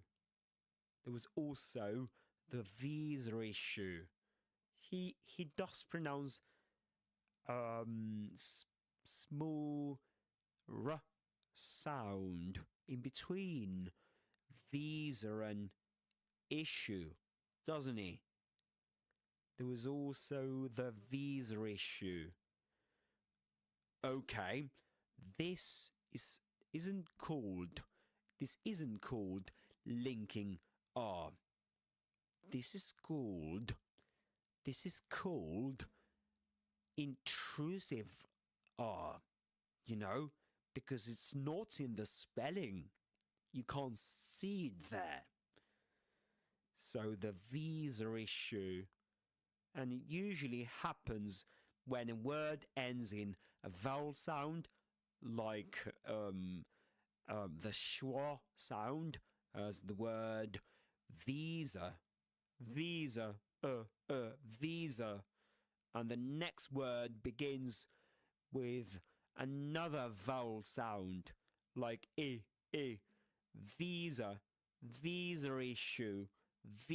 issue, okay? So that's usually very common in this accent, of course. So there was also the visa issue, and this r sound avoids these two words, you know, kind of overlapping. It separates them, avoiding the vowel sounds touching each other, which is something that in this accent is avoided, you know.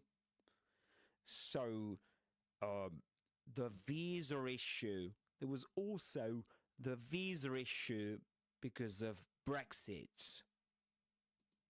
the Brexit, completely boiled them. There was also the visa issue because of Brexit, but Because of Brexit.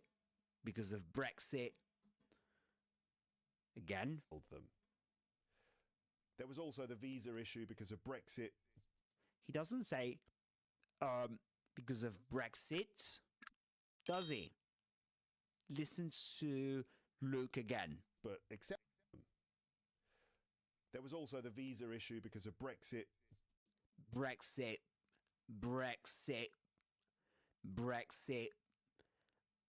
That at the end of Brexit is called glottal stop. Okay? So it's the kind of sound we'll hear in expressions like uh-oh, uh-oh, uh-oh, uh-oh, uh-oh, uh-oh. All right? So, Brexit. And it's very common in this accent, you know.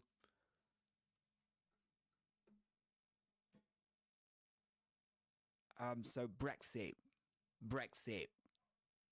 not Brexit. But of course, he could have said Brexit. But, I mean, it's not that Brexit with the glottal stop is correct and Brexit pronouncing the t sound at the end is correct, you know, or incorrect. You know, it's, I mean, that these are variants of the same sound, the t sound. But except for all that, there was also the visa issue because of Brexit. But except for all that,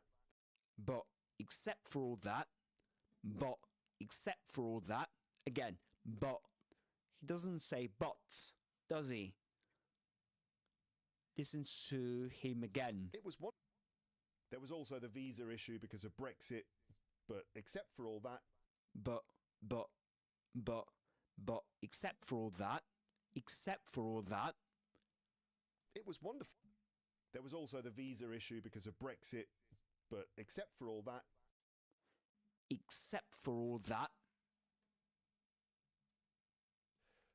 there was also the visa issue because of Brexit. But except for all that, except, he doesn't say except, does he? He says, but except for all that, and he doesn't say that either, does he? Let's listen to him again. it was. There was also the visa issue because of Brexit. But except for all that, it was wonderful. But except for all that, again, glottal stop at the end of that. But except for all that, for all that, and there you can see for all, how do we call that kind of R sound? Is that a linking R or an intrusive R? So actually this is as it is in the spelling, and it is connecting one word with the next one. This is called linking R, alright? It is in the spelling. For all, right? But let's suppose that Luke have said except for this, or except for that, except for that, except for that. He would have said except for that, rather than except for that. Not in this accent, but again, as there's a word beginning with a vowel sound after full, there's this linking arm can be heard. Except for all that, the visa issue because of Brexit. But except for all that, it was wonderful. it was wonderful. It was wonderful. It was wonderful. It was wonderful. Okay? One Alright, so... Brexit. But except for all that, it was wonderful. But except for all that, it was wonderful. It was wonderful. Wonderful. Repeat after me. Wonderful. Wonderful. It was wonderful. Alright, and we don't say wonderful, wonderful, but wonderful in this accent, of course. Alright, guys, I hope you found this interesting, useful, and that you can practice with me. You can watch this video again and again to practice with me and Luke Thompson. You can shadow him. You can shadow me, of course. And if you want to improve, if you want to improve your pronunciation and sound more natural when speaking English, I honestly recommend shadowing, do this activity is absolutely wonderful. Actually, Luke usually recommends it too. And I'm actually doing this because of his recommendation. So even just 1 or 2 minutes a day can make a difference. It can make a difference. It really can. And if you can record yourself and compare your voice to the original, like I've been doing with Luke's English podcasts, since I came across it a few years ago, it will definitely help you notice things you might miss otherwise, So let me know in the comments if you'd like more shadowing practice videos like this. I'd love to make this into a proper series. I think I'm going to do that. And of course, if you found this useful, give the video a like, subscribe to the channel, and keep joining me on these English adventures. Thanks for watching, and as Luke would say, as he usually says actually, bye bye, or bye bye, bye bye, I think. Alright? Bye bye, guys.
Alright, lovely people. Welcome back to Alex's Adventures in English. Welcome to my channel. Hello, hello, hello. You can see 3 people connected right now. Welcome back to Alex's Adventures in English. Just some echo. Okay, there we go. Hello guys, welcome to this live session. Hello Hag.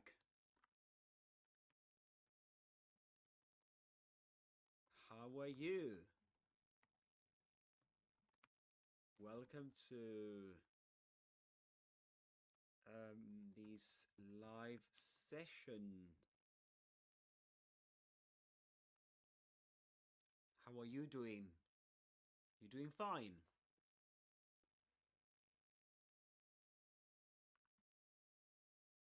Hello, mate. Good to hear that. I'm glad to hear you're doing fine. I'm really glad to hear that. Tell us, where are you watching from?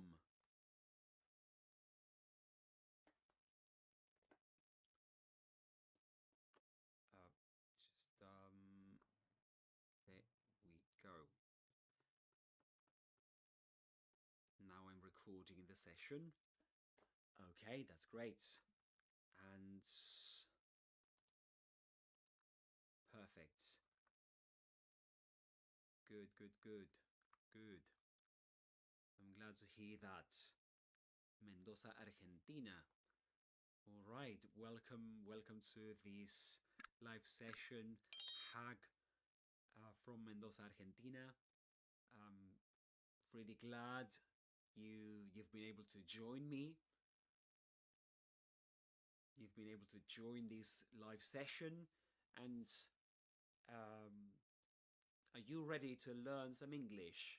Today, the idea is to do a bit of reading practice. We'll repeat after Luke Thompson. We'll shadow him too.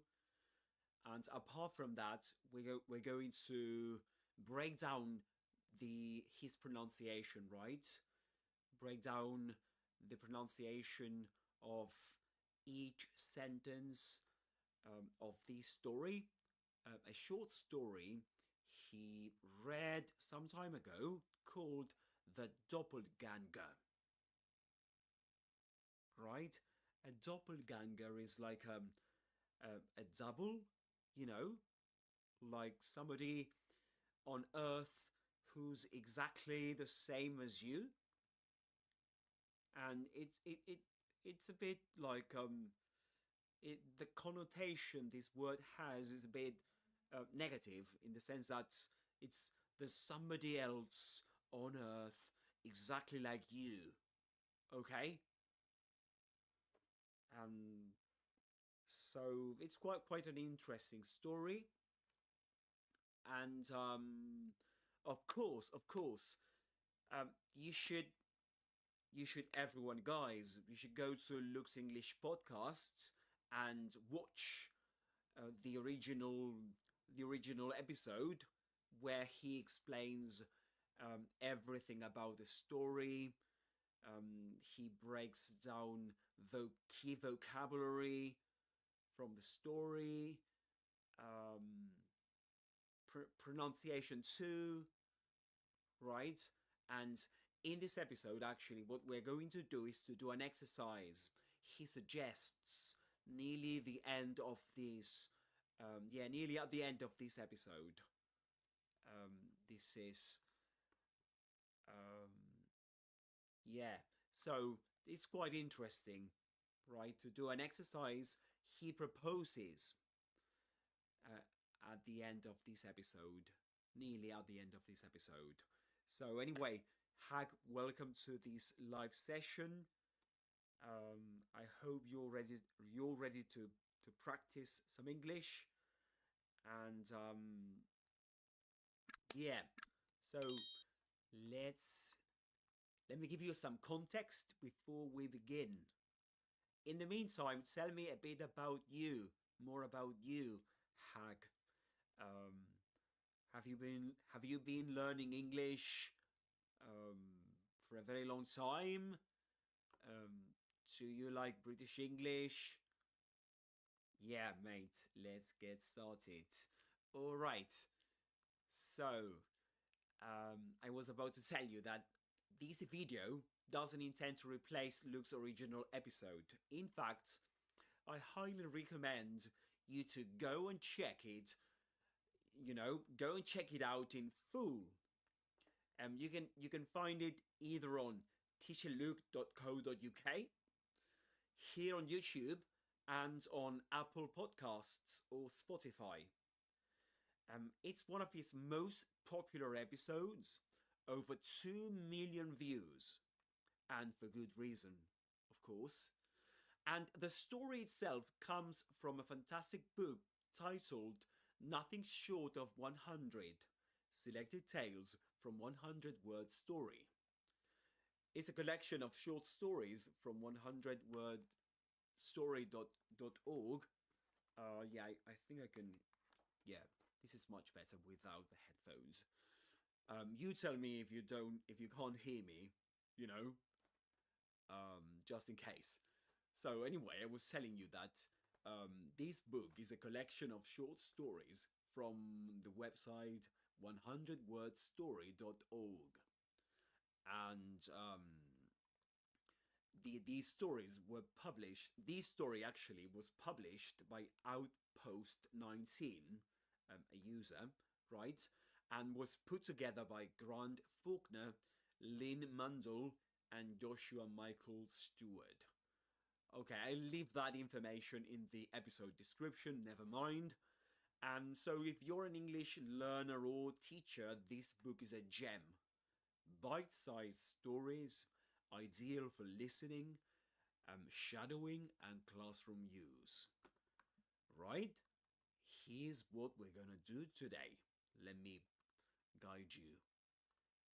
We'll go bit by bit, right?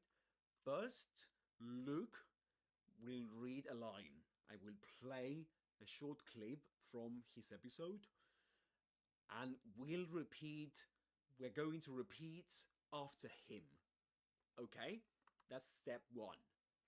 Step 2, I'll break it down for you. I break down the pronunciation, okay? Sounds, linking, features, right? All that jazz. And step 3, Luke will read it again, and we're going to shadow him, which means that we're going to try and speak at the same time as him, okay? We're trying to match his delivery as closely as we can. So that's the challenge. And mind you, later on, I'll leave timestamps in the video description below. So you can skip around or rewatch any bit you want from this episode. Okay? So let's crack on. Right, let's begin, guys. So we're gonna start watching the episode. Okay. All right, let's pay attention to it, guys.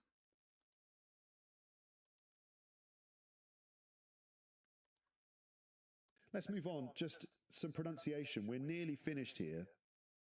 We've been going for about an hour. Here's some pronunciation. It's really important that you read the story out loud as well. It would be a very good idea. It would be wise. So I'd like you to repeat the story after me, line by line. Try to say each line with no pauses between words, and notice which word has the main emphasis or stress in each line, and just don't sound like a robot, okay? So I don't want you to do this. I almost didn't see the you who wasn't you. No, it should be I almost didn't see the you who wasn't you. Okay? So just repeat the story after. Okay, this is very important. Okay, these are some tips he gives us. He's going to read the story line by line. We're going to repeat after him and to try and say each line with no pauses. Okay? And there are some words that have been highlighted that are in bold. Okay? And for example, see, you, and the second you in the first sentence, we've got to stress those words. All right? So that's important, guys. We've got to bear that in mind. Okay? All right. So let's get started. Remember, first we listen, we watch and listen, Then we repeat after Luke Thompson. Then wait for my breakdown, my pronunciation breakdown. And after that, we'll shadow Luke. Okay? So it's quite a challenging session, this one. But we can do it. We can pull it off, okay? We can pull it off. Which means to succeed in doing something very difficult, that's to pull something off. Okay? So, alright.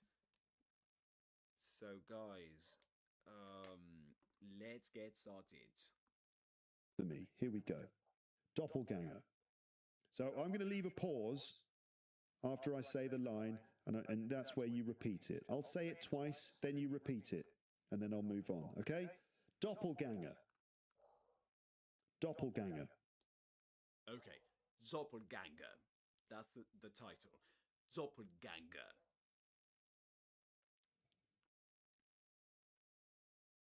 I almost didn't see the you who wasn't you. Now we'll repeat after him. I almost didn't see the you who wasn't you. Alright guys, repeat after me if you want to. And Wait a minute. okay, before he continues, I'm gonna break it down now. Just give me 1 sec. And we'll get that started. Okay, we've got... Alright. So let's get started, guys. This is I almost didn't see the you who wasn't you. And I'm gonna draw some... Okay, that you can't see that, can you? Let's do it with this color. Okay, yeah. So we've got... Can you see that? Let me try and... Yeah, you can see that. Perfect. Okay, so I almost didn't see the you who wasn't you. Remember that we have to stress these words. Alright? I almost didn't see the you who wasn't you. And, okay. To start with, we've got to connect. We've got to link the first 2 words. I almost. This is what we see here actually. There's a linking ya sound, which is this one. Okay? A linking ya sound. So I almost, which some phoneticians claim that is parts of the word for words ending in the diphthong I, E, I. So that links naturally with the next word. I almost. Okay, I almost. Yeah, we've got that there. And, yeah, okay, that's better. That's, linking ya, which doesn't look like... Okay, let me do this. Yeah, linking ya. Let me see if I can draw it more clearly. Because... Yeah, I'm trying to juggle, guys. So it's a linking ya sound. You can see it here anyway. Alright? You can see it there. Okay, I almost didn't see the you who wasn't you. And after that, guys, we've got... he drops the t sound, the T in the word didn't. He doesn't say didn't, but didn't. Okay, we forget about that.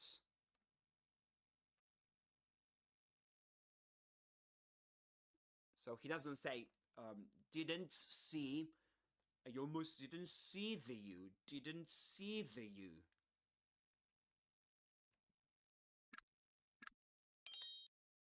And there we go. I almost didn't see the U who wasn't you. Okay, so 3 consonants together, n, or the N, the T, and the S. We drop the one in the middle. Didn't see the U who wasn't you. I almost didn't see the U who wasn't you. And he drops this consonant too. Wasn't you. Okay? That's explained here.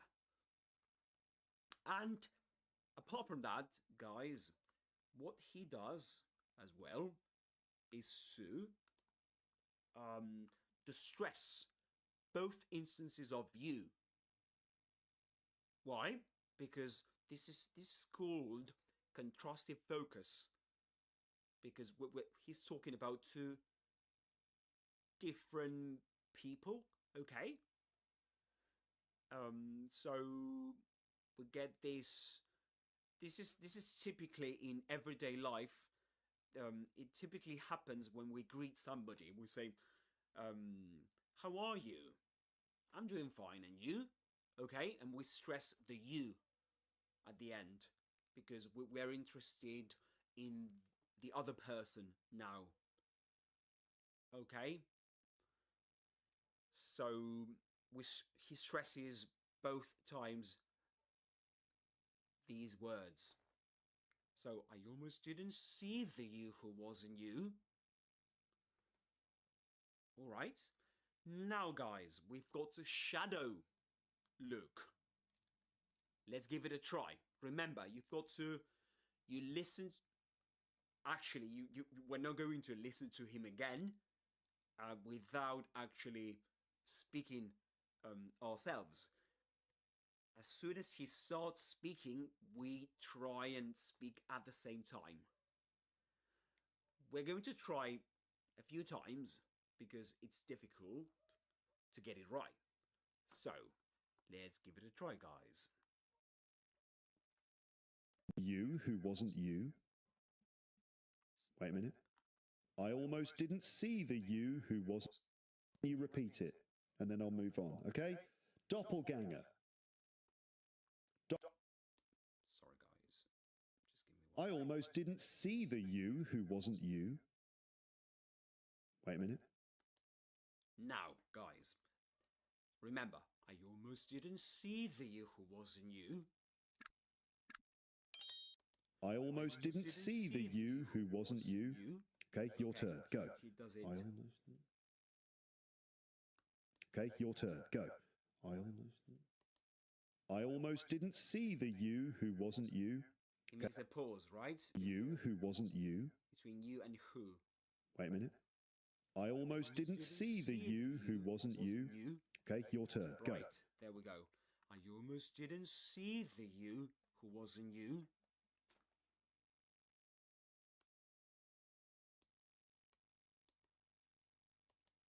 I almost didn't see the you who wasn't you. Okay, your turn. Go. I almost. Okay, your turn. Go. Again. I almost. Let's do it again. Okay, guys. your turn. Go. Wait. You who wasn't you. I almost didn't see the you who wasn't you. Wait a minute. I almost didn't see the you who wasn't you. Okay, your turn. Go. I almost. All right, and something else, guys. Something else I like to point out is that when he says the word you, right?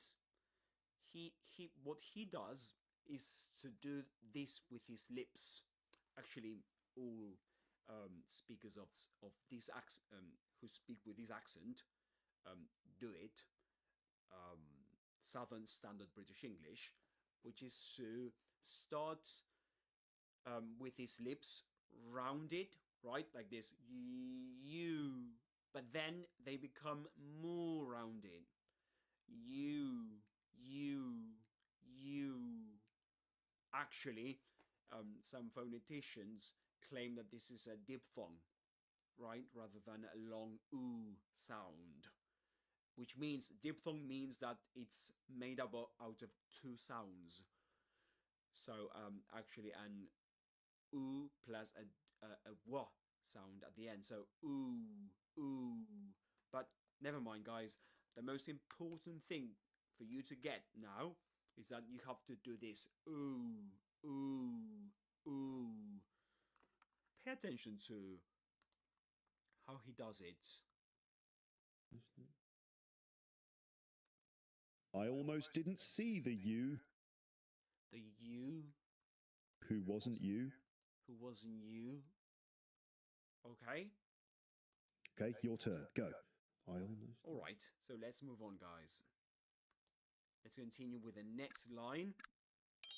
And to do that, just let me do this. Okay. All right, but before doing that, let me ask you guys, did you get it right?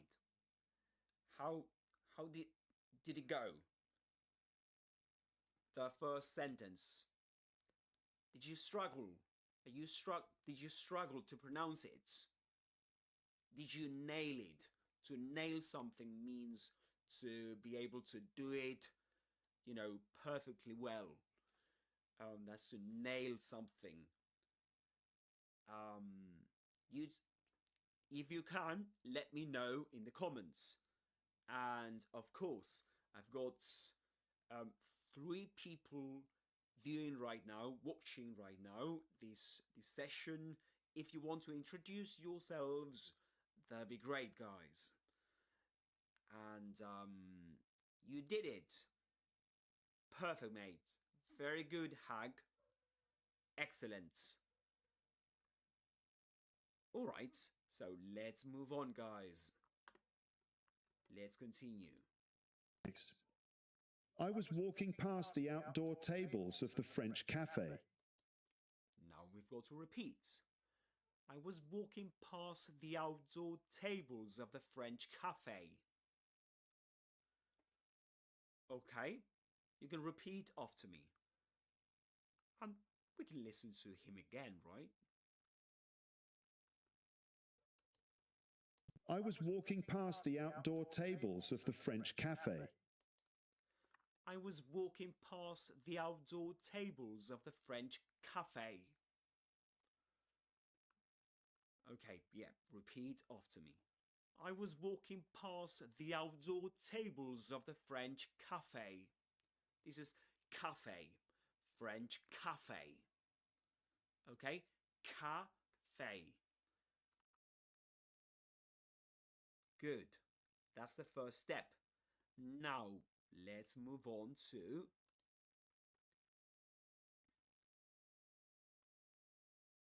let's break down the pronunciation of this sentence, guys. Okay, this is the sentence. All right, we can even listen to it again so that we can have a better idea of how to analyze it. I was walking past the outdoor tables of the French cafe. I was walking past, first of all, this is I was with a schwa, okay? This is with a schwa sound. This is a symbol. I was walking past, walking. This L there is always silent. We don't say walk, but walk. Walk. Okay? Walk. And okay, so we don't say walk, but walk. Walk with a long O sound. And the something else I like to share with you. Walk. We've got walk, walk, Walk. Walk. walk, walk, walk. That's American English, right? Walk, walk. Walk. And the main difference here is that the O is longer in British English, in this accent. This is walk, walk, but in American English, walk, walk, walk. It's shorter, okay? And you can even find walk, walk, walk as well in American English. For example, Walking papers. walking papers, walking papers. Walk of life. Walk of life, walk of life. But they don't pronounce the L in American English either, They don't pronounce it. That's to bear in mind, guys. All right, let's continue. So we've got, silent L. We don't say walking, but walking. Walking past the outdoor tables. We can listen to look again and pay attention to how he pronounces it. I was walking past the outdoor. Past the, he doesn't say past the, he drops the t at the end of this word. Walking past the outdoor, the outdoor.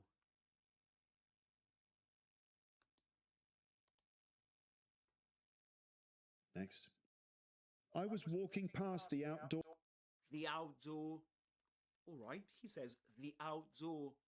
But you know that this word, the word, this one, this is called definite article. That's the name it has in English, the definite article.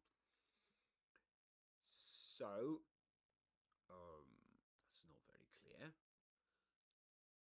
But apart from its name, what I want you to think about is that this word can be pronounced as the, as the, and as the. This is something I mentioned to you before. And in isolation, we say the, or when we want to emphasize, make emphasis on the word for some reason. For example, the story A Monster Calls by Patrick Ness begins with a narrator saying, a monster showed up just after midnight. Connor was awake when it came. He'd had a nightmare. Well, not a nightmare, but the nightmare. Yeah, so not a nightmare, the nightmare. Okay? And then he continues saying that the one he'd been having a lot lately, the one with the screaming, with the wind and the screaming, the one that always ended with, go away. Okay, so anyway, the point I'm making here is that in this story, A Monster Calls, Connor, the protagonist, is having a nightmare, a recurring nightmare. Okay, so when the narrator says he'd had a nightmare,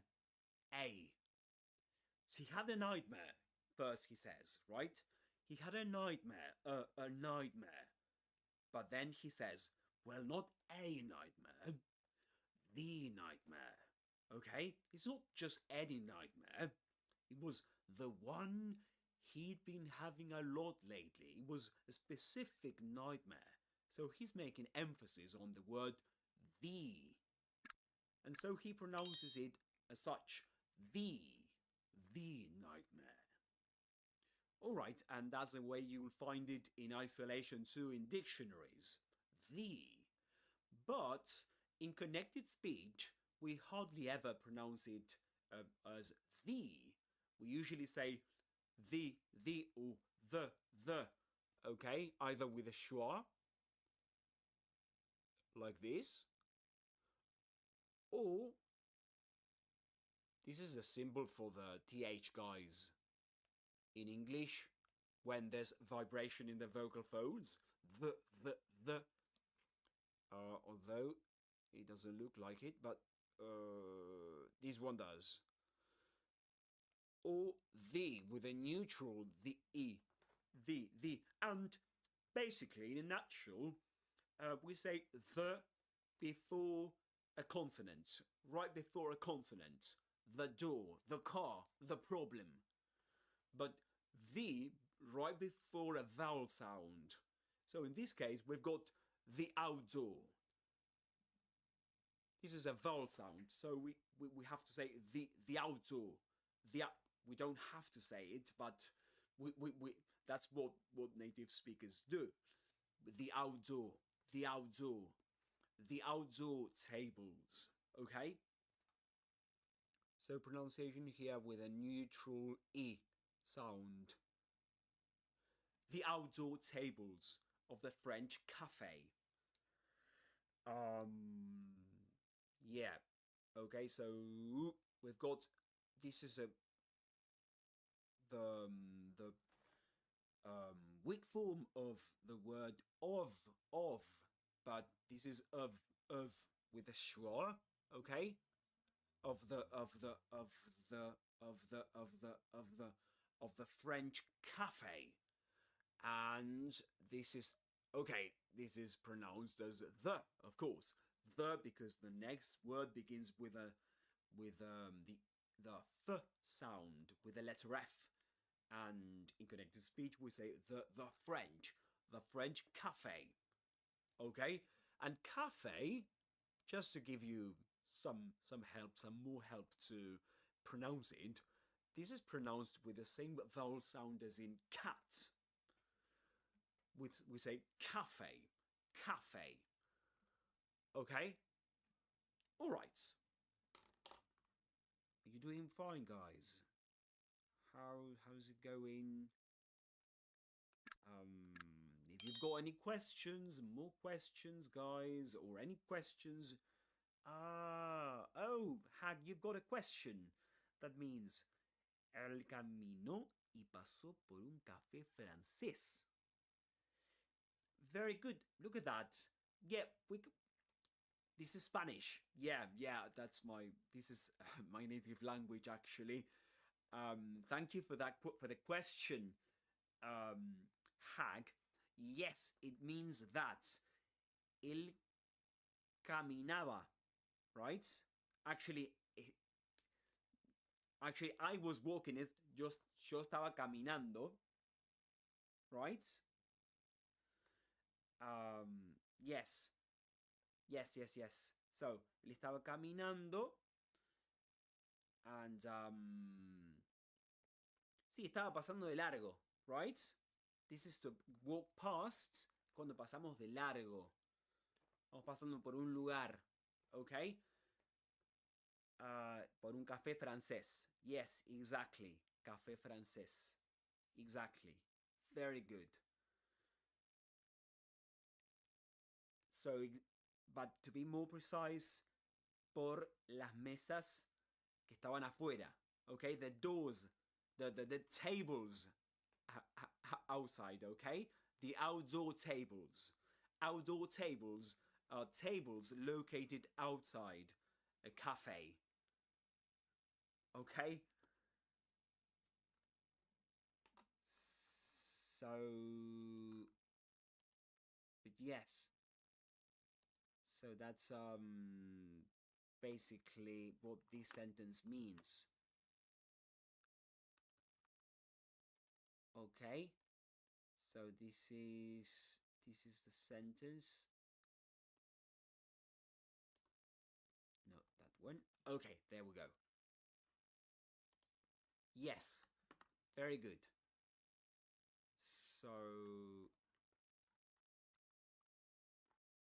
Okay, any more questions? Guys, you tell me. You tell me if you've got any questions. And I'll give them a go. Okay? All right. So, yeah. So I was walking past the outdoor tables of the French cafe.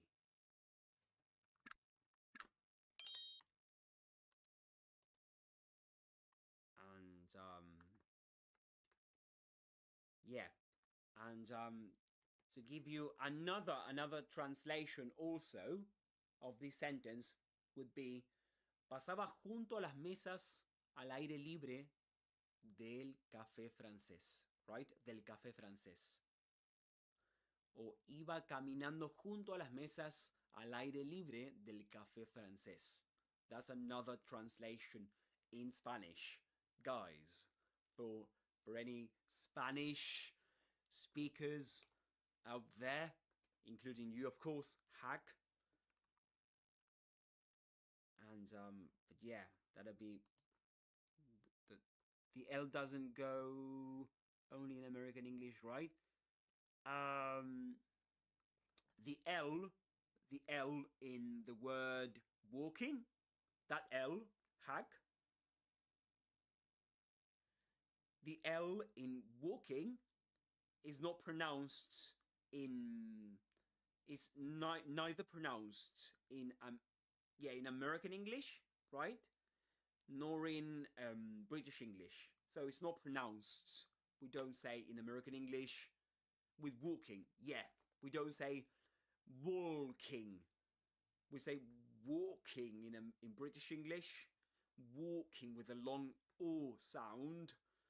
And in American English, we can say walk with a short O sound. O, shorter. It's shorter than in British English. Walk. And we can even say it with walk. You will hear it too. Walk. I was walking past the outdoor tables of the French cafe. You will hear in American English. All right? And yeah. So we drop it. It's a silent L in this word. This one.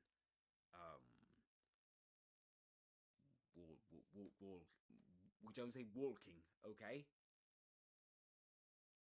And just let me do the following, guys. Okay, guys. All right. So we've come to the end of this live stream. I hope you did enjoy it. We did quite a lot. This is of all the sessions, I think this is session 3, number 3, right? The first session was on Roald Dahl's Parsons Pleasure. The second one was on The Abduction, and this one on the Doppelganger, right? The Doppelganger. All read by Luke Thompson from Luke's English Podcasts. Don't forget to check the original episodes on his channel, his YouTube channel. You can go to his website too. I think it's teacherluke.co.uk, right? So, and don't forget to like and subscribe, guys. Subscribe to my channel to support this content creation project, and see you in the next one. All right? Keep shadowing and keep sounding like a Brit. All right? Cheers and bye-bye for now.